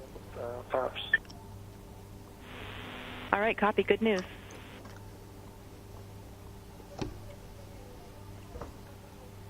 Williams reporting he's hearing another series of pops. Good news. That means the module is moving again, and those rip-stop straps are breaking as expected.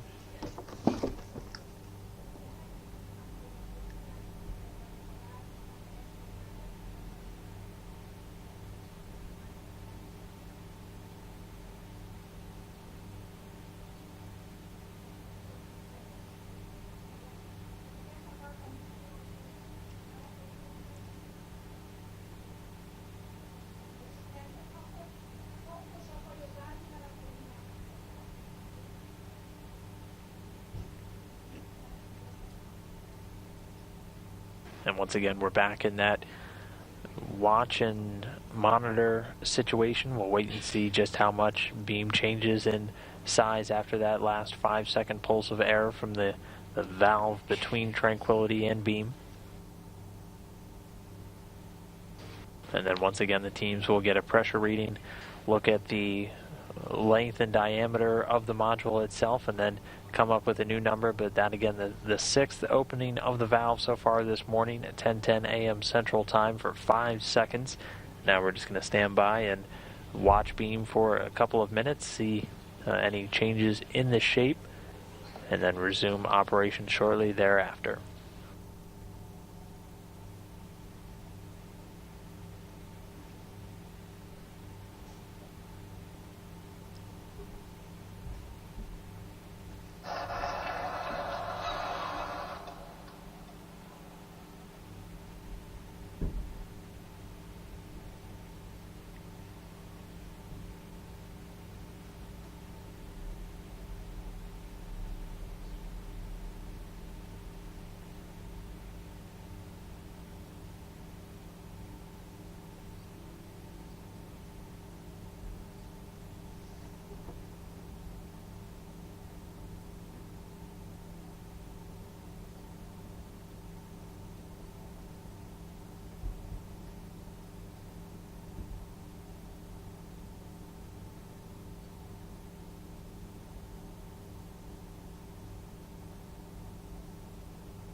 seem to be pretty productive. Lots of pops.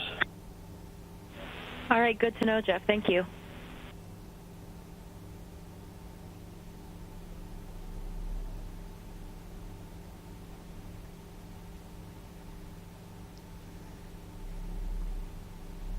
Past the 20-inch mark.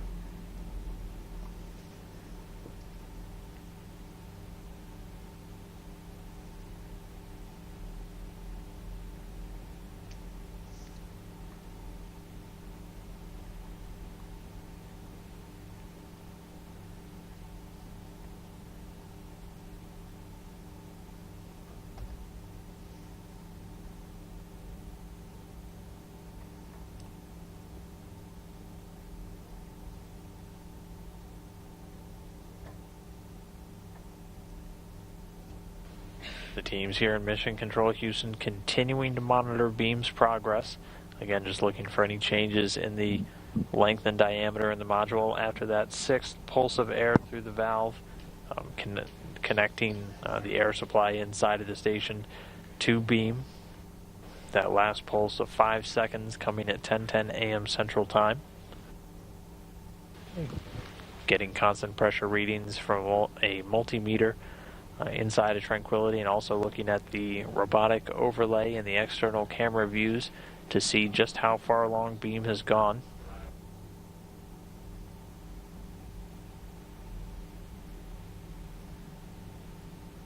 Again, we started off with an increase of only 6 inches from all of Thursday's operations from its packed configuration, and now out well past 17 at this point. We'll stand by for the next call from Robo on just where the module settles after that last pulse, but that magic number we need to get to is 68, and that'll signify that the manual inflation, the introduction of air part of beam will have been finished, and then we can move on into that pressurization phase.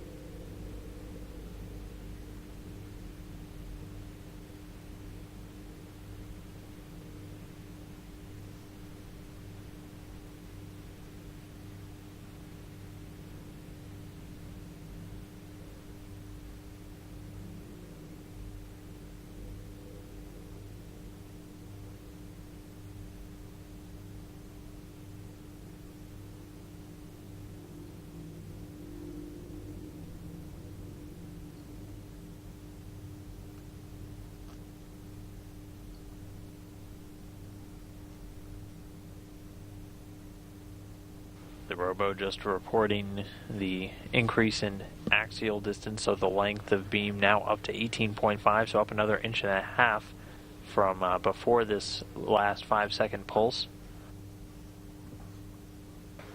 Another good increase in the diameter too. Looking at the inner diameter, which is now visual for the teams down here on the ground, up to about 115 inches.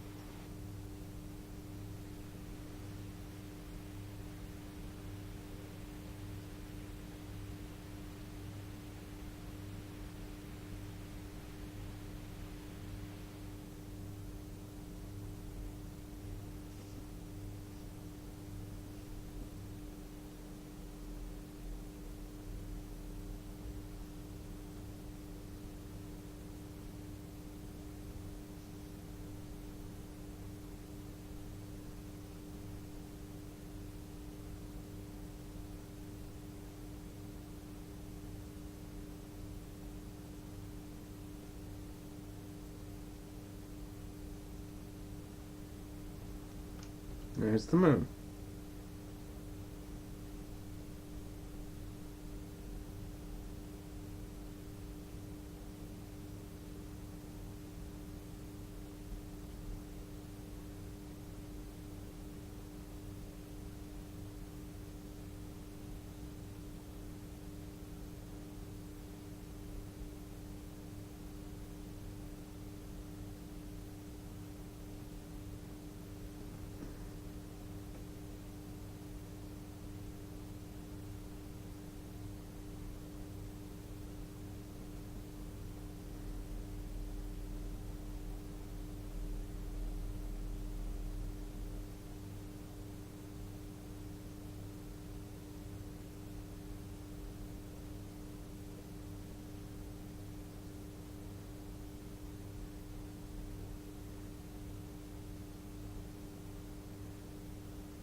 that most recent call out from the robo, seeing the length increase to about 18.5 inches. The team's reporting it'll be about 5 minutes or so until they're done running the numbers and able to get the next amount of air, the next length of time that Jeff Williams will be able to open up that valve. So we've had 6 so far. The last one coming at 10:10 a.m. Central Time, so just 10 minutes ago. All told, we've had the valve open for 40 seconds so far this morning, able to introduce air into beam.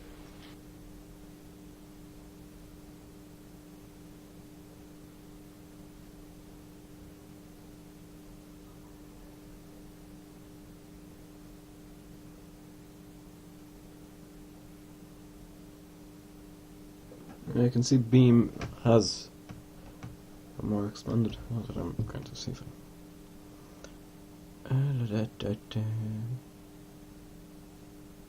That's the second part of the coverage. See, that's the first part, so one of the earliest ones possible. Now I went from that to that.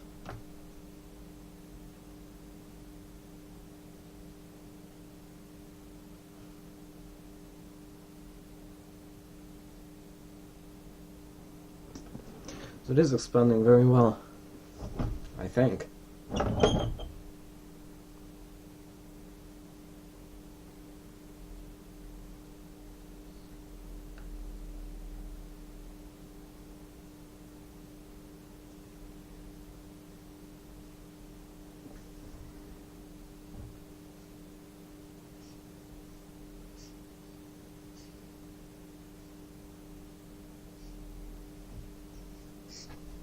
Another value. This time, please open the port for 3 seconds. That's 3 seconds.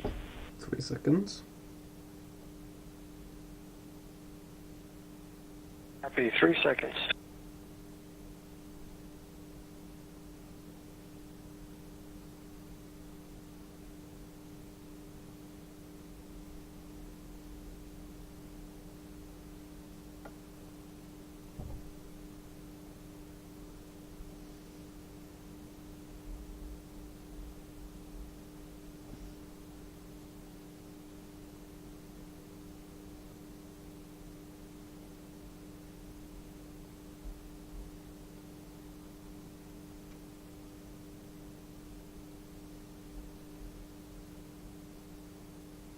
Pressure 17.7, and I'm getting some pops. We copy the pressure, and more pops is a good thing. Thank you, Jeff. And so with that, the 7th opening of the valve for another 3 seconds, giving us a total of 43 seconds of air so far this morning. Jeff Williams reporting hearing some more popping noises inside the module. Again, that's a good sign, indicating that there's some motion inside.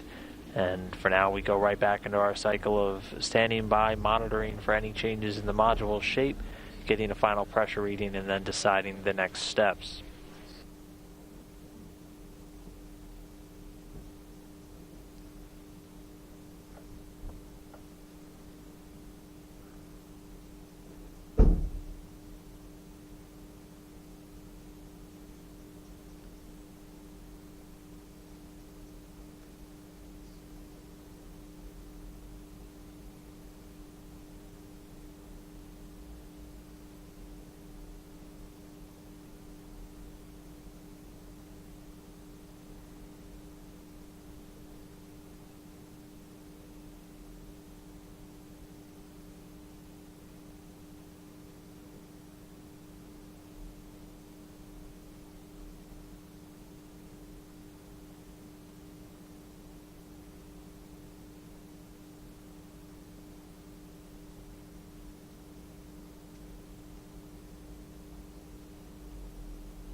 handover of the satellites. We'll get that video comm back in just about a minute.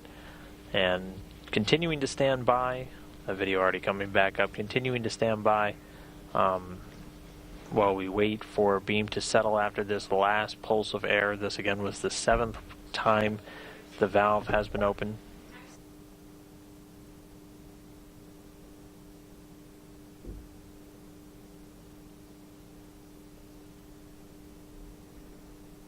And just before losing that video signal, the robo reporting that the length now out to 20.5 inches, so another 2-inch gain over with that last 3-second burst of air.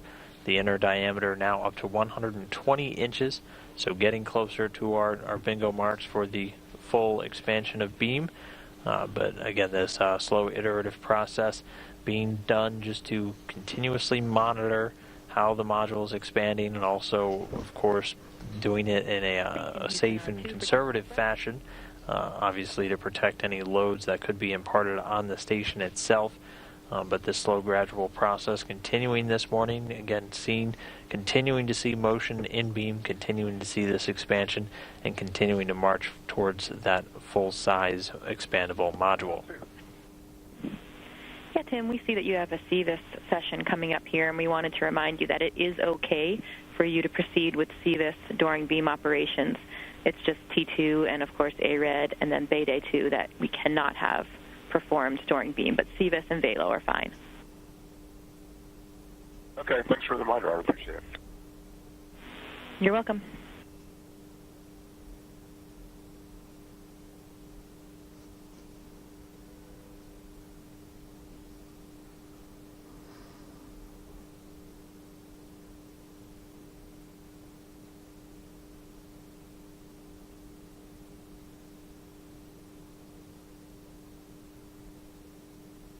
I'm confused now. What did I miss? What did I miss? Okay, thanks for the reminder. I appreciate it. You're welcome.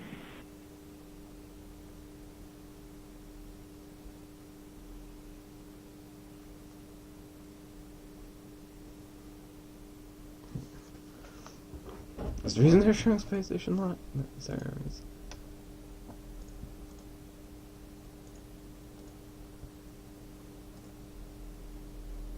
They're now up to 120 inches, so getting closer to our bingo. Wait, what? It's up to 120. Fashion, obviously to protect any loads that could be imparted on the station itself. But this slow gradual process continuing this morning, again continuing to see motion in beam, continuing to see this expansion, and continuing to march towards that full size expandable module. Yeah, Tim, we see that you have a CVIS session coming.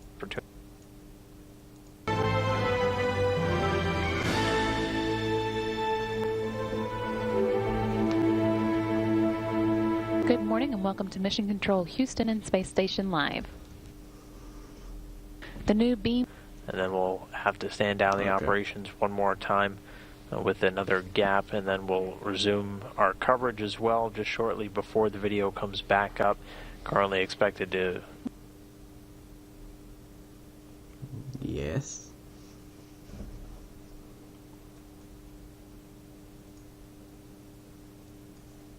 You can see it has greatly expanded.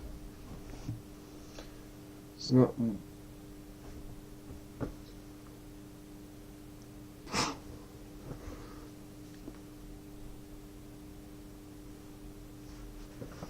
they'll have another halt.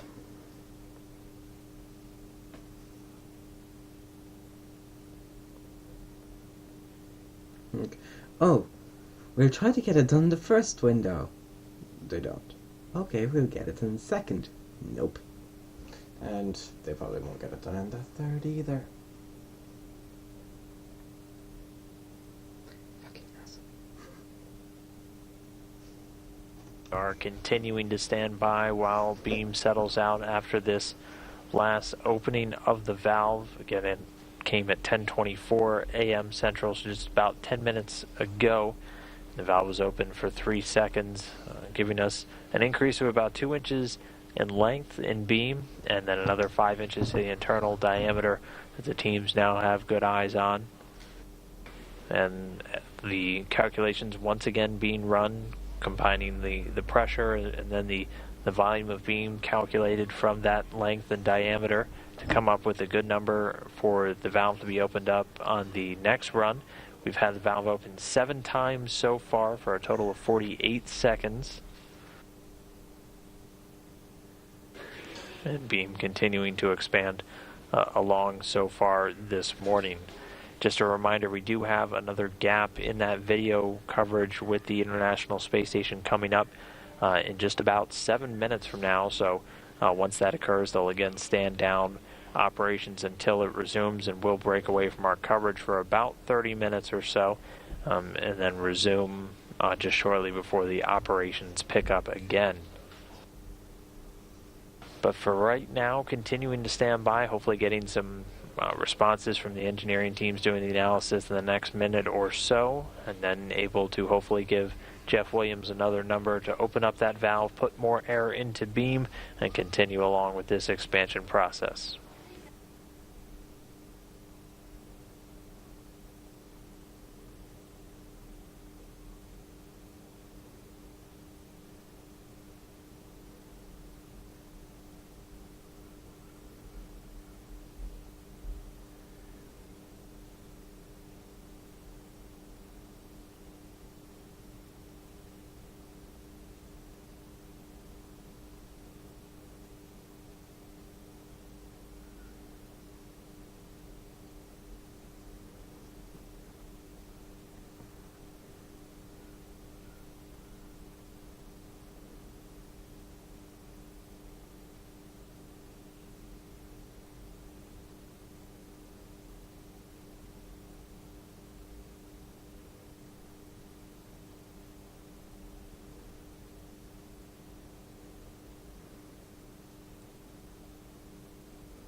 Yeah, you still got a lot of body expansion left to do.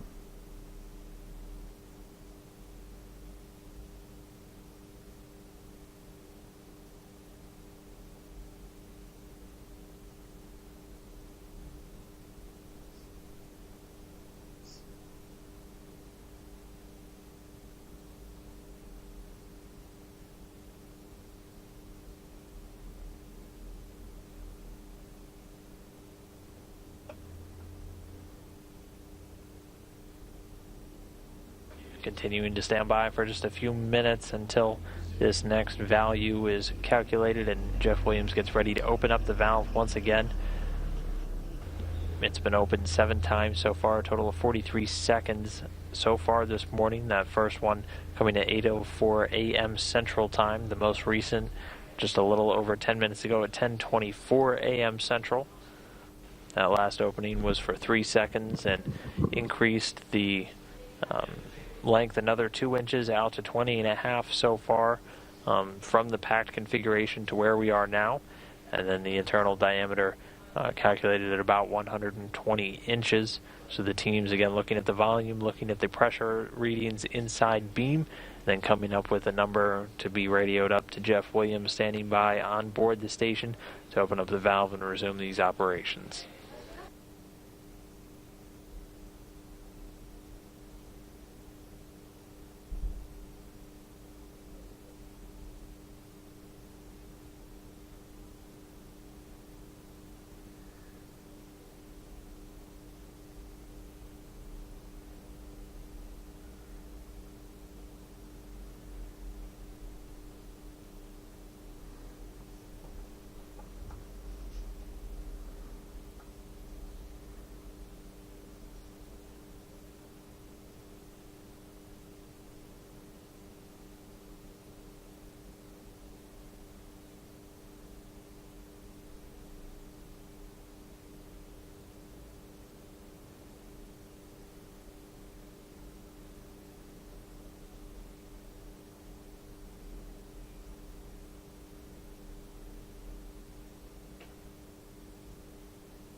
second pulse, a 1 second pulse.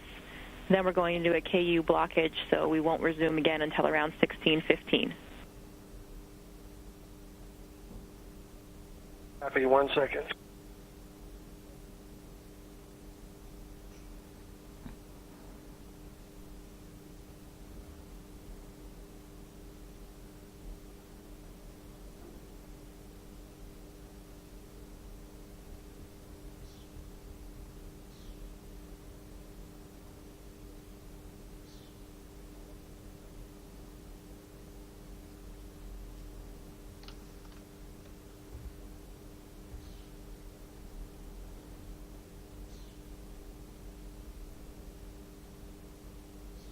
Pressure 16.8, now 7.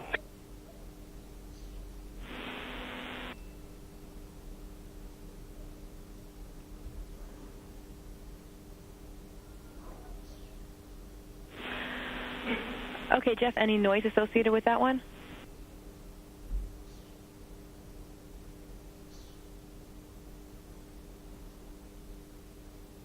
A couple of random infrequent pops, but I would not say that it accelerated in frequency. All right, copy that. So as we just said, we're going to have to wait until the next KU pass at 16:15. And just so you have some bigger picture, we think what's happening is that with each of these rip stitches, that's why we're kind of hanging up on those rip stitches. We know, we have the profile, we know when to expect those, and they are at about 22 inches right now, the next rip stitch, so we think we're upon another one there. Okay, I understand.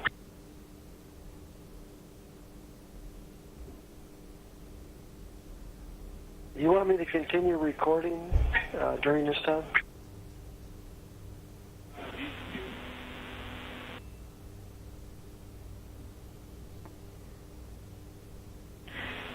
About 14 minutes left in this card. Okay, copy. Yeah, you can turn it off for now. We don't need it during this period. Thanks, Jeff.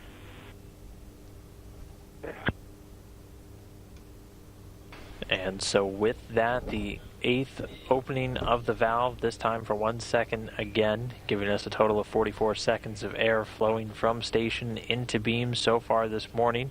That coming at 10:42 a.m. Central Time, 11:42 a.m. Eastern. As you heard Capcom Jessica Meir indicate, we are going to stand down operations once again, as we do have about a 20 to 30 minute gap in coverage until we reacquire video with the International Space Station. So we will once again also stand down and sign off on our broadcast for just a little while. We will resume at 11:10 a.m. Central Time, 12:10 p.m. Eastern Time, for one more go at getting beam expanded this morning. So the teams will reconvene and look at any changes in beam with that last 1 second pulse, take a pressure reading, and then pick up operations where we just left off. So with that, we're going to take a short break. Again, be sure to join us back in just a little while at 11:10 a.m. Central, 12:10 p.m. Eastern, and we'll resume operations to expand the Bigelow Expandable Activity Module one more time. So with that, we'll go ahead and sign off. This is Mission Control Houston. See you guys then. Okay, back for the third time. The expansion of beam. Greetings once more from Mission Control Houston, and welcome to our continuing coverage of the expansion of the Bigelow Expandable Activity Module, also known as BEAM. This is our third go-round today, as we will be getting the video communication back with the International Space Station in about 4 or 5 minutes from now, and be able to resume operations to hopefully get beam expanded today. This the second attempt. We had previously tried to get beam expanded on Thursday, and the team stood down after not seeing the expansion along the length and diameter, along with the increased internal pressure that they were expecting. However, things going much better today so far. Beam already expanding an additional 16 inches in length and at least 7 inches in diameter. So getting some good feedback also from Jeff Williams on board, who's been hearing a series of pops indicating that the various stitches and ripstop straps inside are continuing to rip apart as the module expands out, and he'll be back inside of Tranquility in just a couple of minutes from now to hopefully resume putting more air into beam from a valve, connecting beam to the air supply inside the Tranquility module, and begin this expansion process once again. Things kicked off this morning with the manual inflation beginning with the first introduction of air at 8:04 a.m. Central Time, at which point the valve was open for just about 22 seconds, and that getting us back up to the volume of air essentially that was in the module back on Thursday. Remember that the module was depressurized on Friday afternoon in the hopes that releasing the pressure could release some of the tension, causing the friction between the soft goods layers that the engineering teams from NASA and Bigelow suspected were holding up, and the friction levels a little bit higher than predicted, resulting in the expansion not going exactly as planned, but getting some good motion so far this morning after that second introduction of air, which was for 8 seconds, able to get the module to begin expanding along both its lengthwise and diameter. All told today, the valve has been opened 8 times, a total of 44 seconds of air flowing from Tranquility into the beam module, and then hopefully standing by in the next couple of minutes when we get this video comm back and getting some more air in and hopefully getting beam expanded out today. Pulses. Was able to finish the crew or the food consolidation, and I can report on item Delta 8, the 2.0 CTV is serial number 4034. And then one other note, there was one food Bob found that was not on the list. It's Sierra 124, Borisenko crew specific menu. And I've got a temp stow to node 1.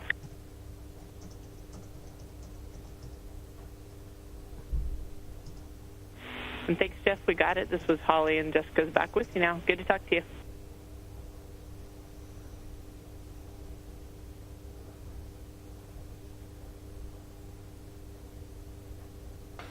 NASA astronaut Jeff Williams calling down a quick stowage update. He'll be again moving back over to Tranquility very shortly, where the teams will hopefully pick up with this expansion operation. Again, the voices that you're mostly going to be hearing today will be that of Jeff Williams himself, the NASA astronaut, one of the 6 crew members of Expedition 47, who back on Thursday and today is the hands, the eyes, and the ears on board the International Space Station for the teams down here on the ground to actually do all of this expansion operation.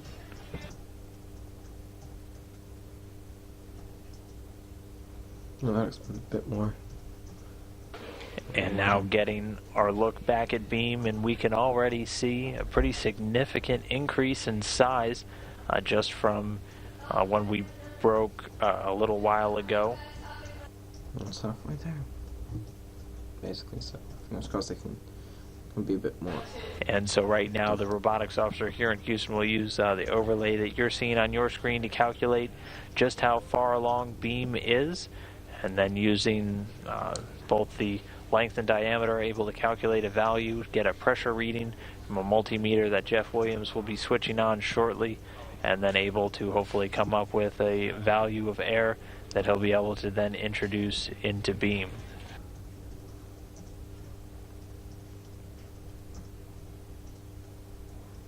And Houston Station on 2. Current pressure is 14.1 and continue to get infrequent random pops. Okay, copy all. Thanks for that info. Now that we have KU again, we're getting a good view, so it looks like we're still progressing. We'll be back with you after we assess a bit further.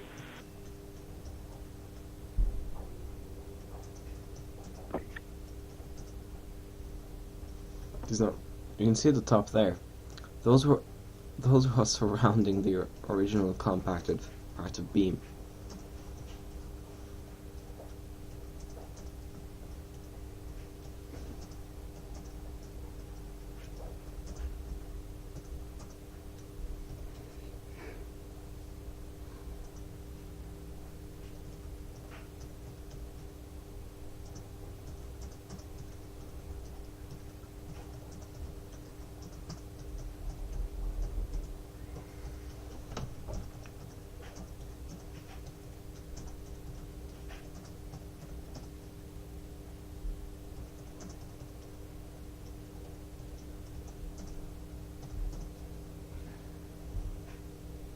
the previous broadcast, this was where it started off. I can't give you... We'll start off in the original broadcast because... that's no one here. Yeah, I went from that to that. What a sizable difference. So a burst of pops here. I turn the audio on for you. All right, copy. We can hear that, Jeff. Thank you. And again, getting a little bit of audio from inside the Tranquility module where, again, you'll hear some of these audible pops, and those are good noises, those are expected noises, and are just indicating that some of the stitching, some of the other straps inside a beam that were in place to then be ripped as it expanded are in fact ripping. So getting some good noises from inside, indicating some continued expansion of the module.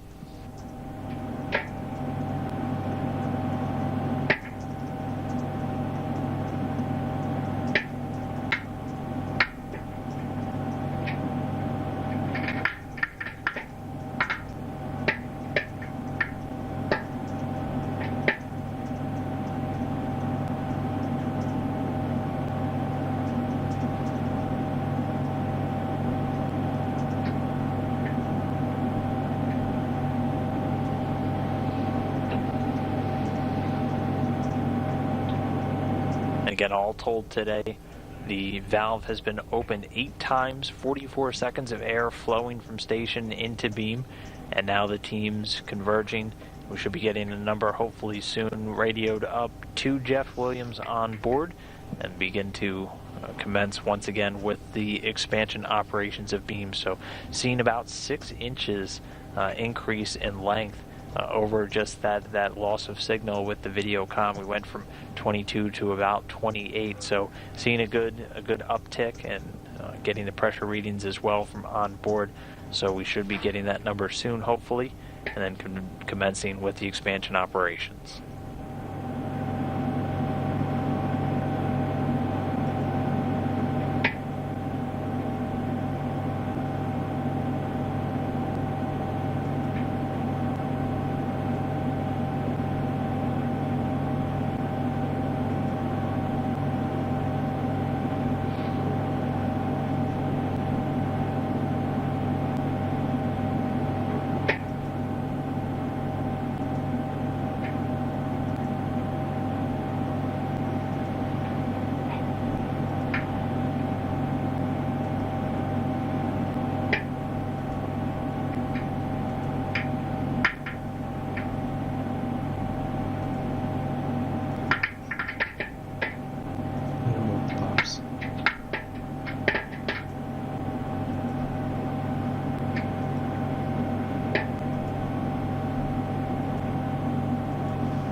All right, Jeff, that's good news. We are seeing some good progress, as you can probably see with that VC uplink as well.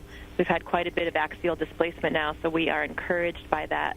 But we're going to probably need about 5 to 10 minutes to really assess things on the ground and determine what our next input will be. Copy, I'll be standing by.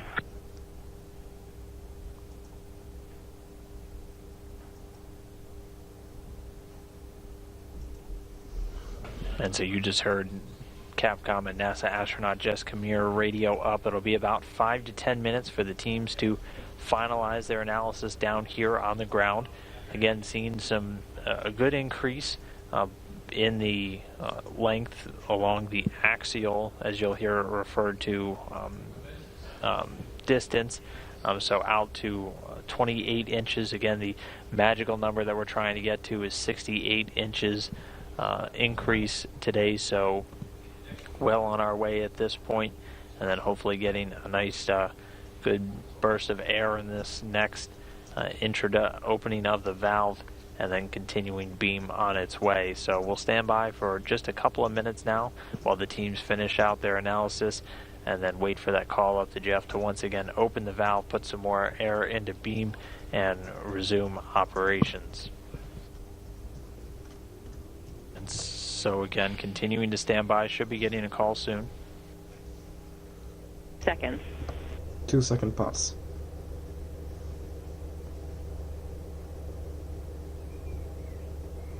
Could they not put in like a 4, maybe? At least 3 or 4, maybe 5 if we're lucky.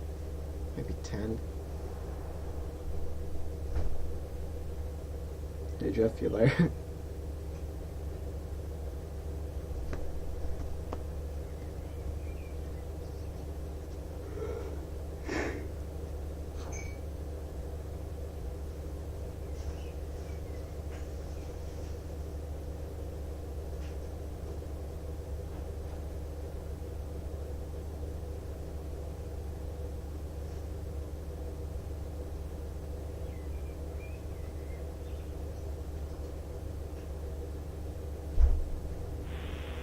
Station Houston on 2 for Jeff. We're ready for another pulse.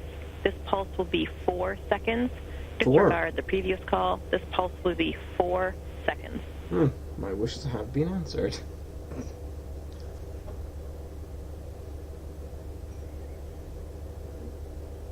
That thing is expended even more. Happy 4-second pulse. And so Jeff Williams getting the call, another pulse, 4 seconds. This will be the 9th time the valve has been opened today. Do a quick cycle there, get the multimeter up. That's giving the pressure readings inside that the teams are looking at. This go around will be 4 seconds to introduce another 4 seconds of air into beam. Here we go.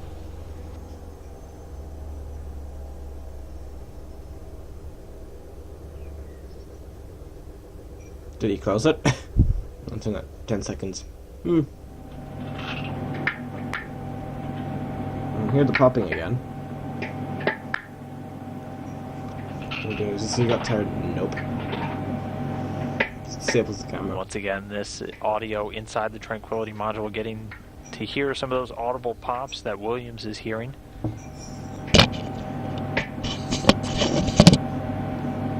That 4 second pulse of air coming at 11:28 a.m. Central. That was the 9th time the valve has been opened, so a total of 48 seconds of air now transferred over into beam. And we will once again stand by, wait to see any changes in the shape of beam, and then monitor the pressure, and then plot out the next steps from there.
And we'll just continue to stand by. We'll next look for that first length and diameter reading from the robotics officer here in Houston.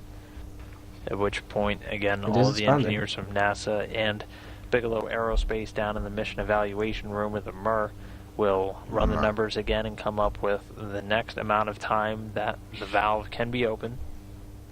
Again, all of this being done in a very gradual, very incremental process, just to make sure that the expansion of beam is done in a safe and orderly fashion, not wanting to impart any excess loads back into the station from the expansion process. Also, obviously, the team's learning a lot on how to expand these modules with this gradual process, something that will be very valuable for any future expandable modules in a human spaceflight environment where you're doing the slow transfer of air from one vehicle to another.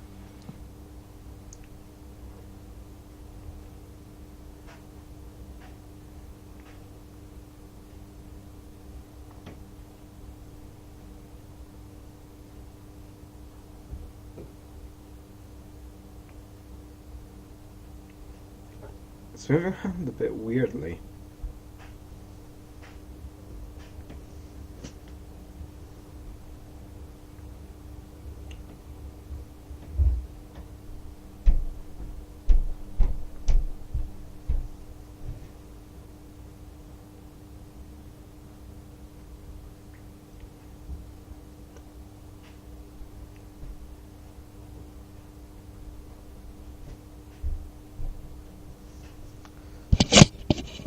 Just another thing. I think beam is almost bulletproof.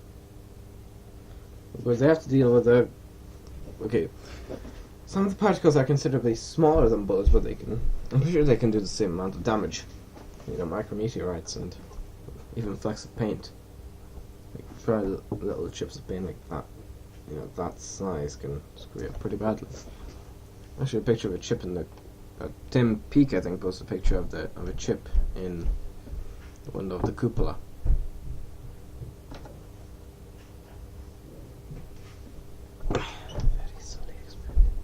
Values on beam size, it looks like the length is out now to 30.5 inches from the pack configuration, so an addition of about 2.5 from that last 4-second burst of air.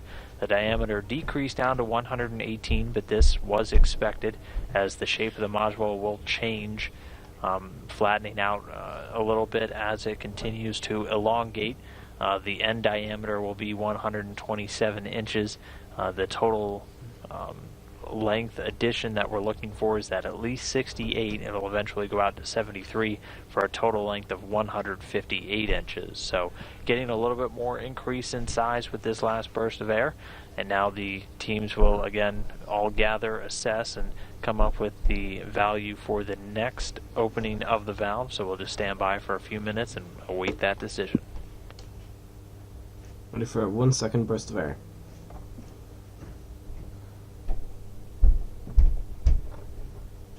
Copy, 1 second. Just the way they do it.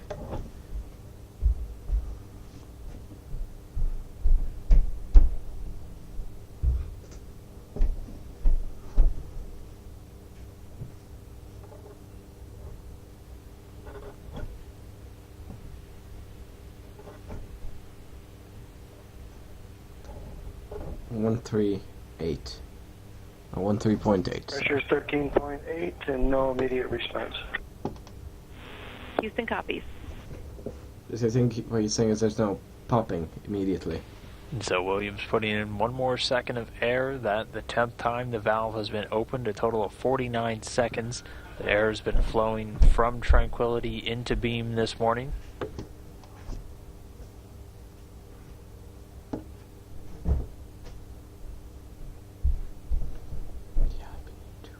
And again, right back into our cycle. The teams will now look for any changes in the shape. They'll look at the pressure, then come up with an amount of time for Williams to open the valve once again. So rinse and repeat with beam expansion. Again, a very gradual process, but things moving along well so far this morning. A little slower than predicted, but seeing good expansion so far. A pretty significant increase in beam size evident just from these camera views. So continuing to march along with expansion today. Great.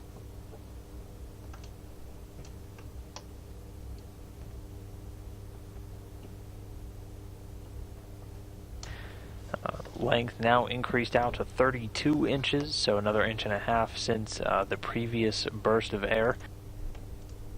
118 inches.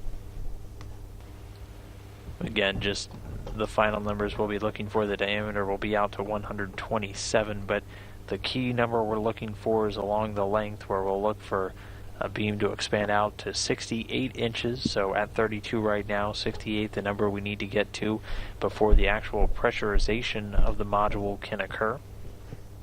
And that pressurization will be the fifth and final step for today, and that will involve opening up the 8 air tanks located inside of the beam module to allow it to bring it up to the same atmospheric pressure as the rest of the station, which will then kick off about a week of leak checks and other analysis of the module before the first ingress, the first time the crew members can go inside. So again, seeing another increase in size in beam. It's a slow and incremental process, but continuing to get results from putting air in through this valve, and should hopefully be getting a new number up to Jeff Williams soon to once again open the valve and continue on with this operation. Seconds. Another 2-second burst. Just 1 second. Ah, my leg.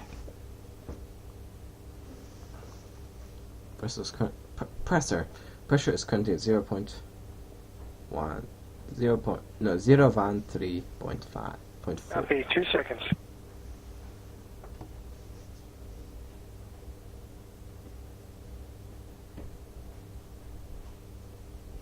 Williams once more at the hatch in tranquility. Another 2 seconds about to be opened for the valve. So we'll stand by, watch him flip it open, and then look for motion again. Here we go.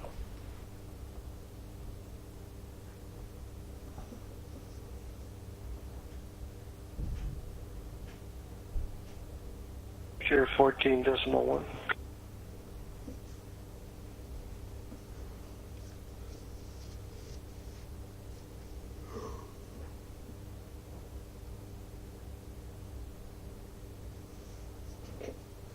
You can't say that this has increased in size.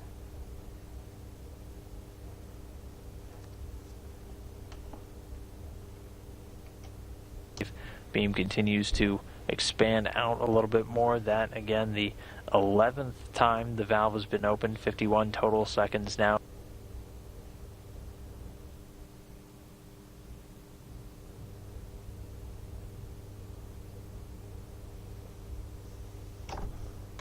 Of air flowing from station into beam. You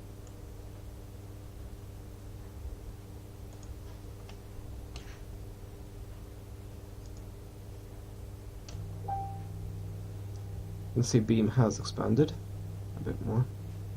And so Jeff Williams giving it another 2 seconds. That coming just at about 11:50 a.m. Central Time. That was the 13th time the valve's been open. 54 seconds total air flowing from station into beam. And once again, I'm going to wait and look, see if we get any more length increases. The diameter's been holding pretty steady at 118 inches. It'll eventually be up to 127. And we're halfway, hopefully more after this pulse, on our way to 68 inches, at which point the manual inflation period will be complete. We'll be able to move over into expansion, or pressurization.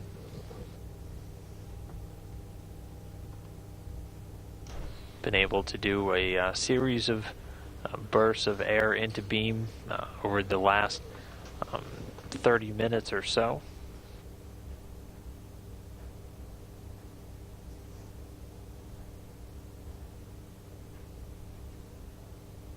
But I'm hearing they're not going to stop any more time, so they're going to have complete coverage and yada yada. Impulse of air still at 34 inches, increase in length, total diameter 118. So we'll stand by now, let the evaluation teams come up with the next step, the next amount of air. We should be getting that shortly.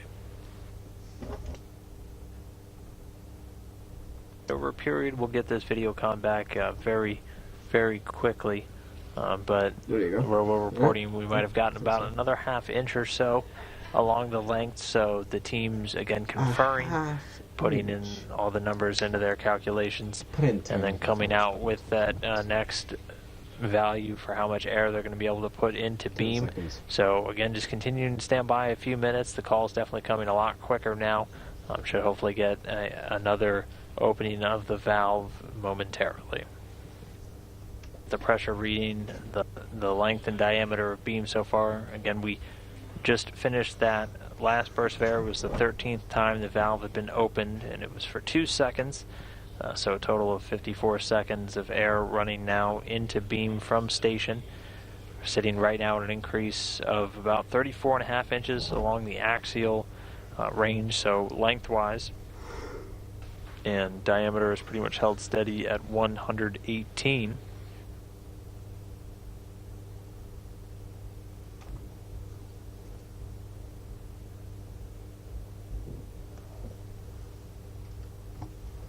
Also, they just...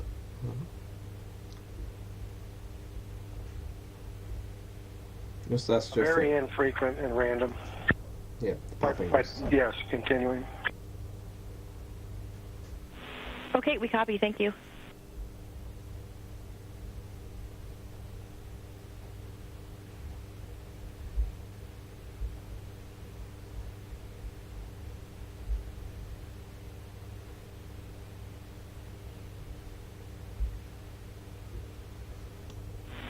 We copy, Jeff. Thank you.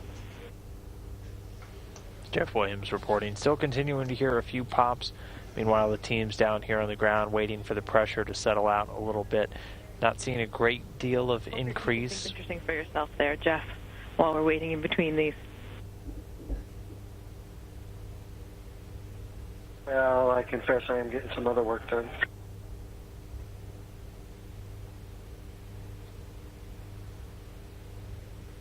Hearing Jeff Williams is starting to get bored. Just come here, radio up to the station. The team's just waiting for the pressure to settle out a little bit more. Should just be another 0.1 or so on the multimeter there until we're ready to resume with another opening of the valve.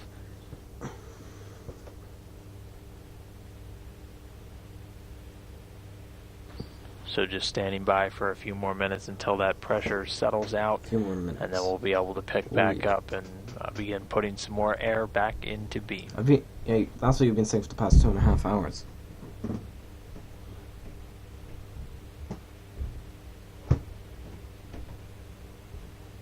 Soon, hopefully, to once again open the valve.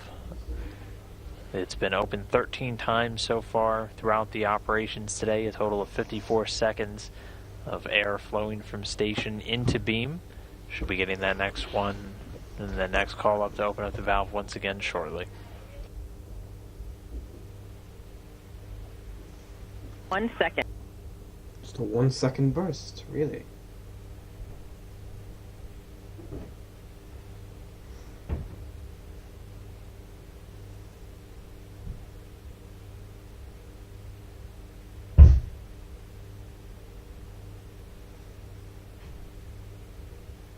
Second.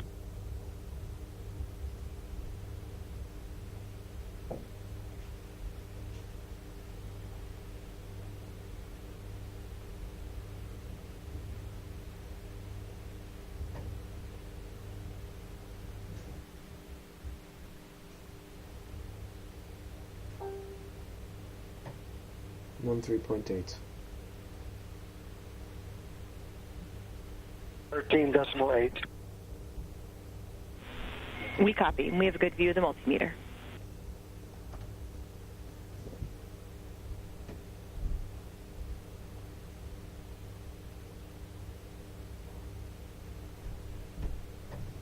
.55 seconds total since operations began this morning at 8:04 a.m. Central Time. And so now we'll once again wait and see if beam's shape changes at all, looking again for those increases in length. The diameter has pretty much been holding steady, but will eventually begin expanding out again as well.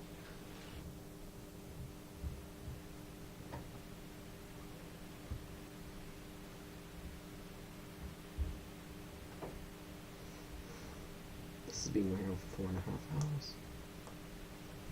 Again, in beam size up to 35 inches now in length from that original packed configuration, and diameter just eked up a little bit more to 119 inches. So that 1 second pulse that just happened at 12:12 p.m. Central Time, adding in a little bit more size to beam shape. So we'll wait and see what the pressure comes out to be, and then again the teams will configure their next value for opening up the valve while taking a look at those numbers from Robo. We should be hopefully getting those calls a little bit more quickly like we were doing earlier. Another 1 bloody second.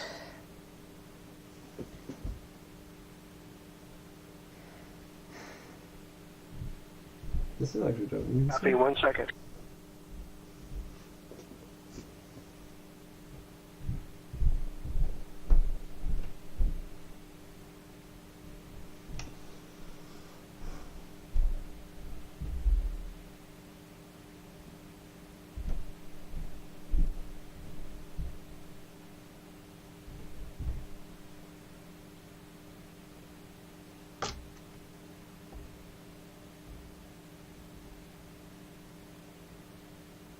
And so with that, the valve opened for the 15th time, another 1 second pulse.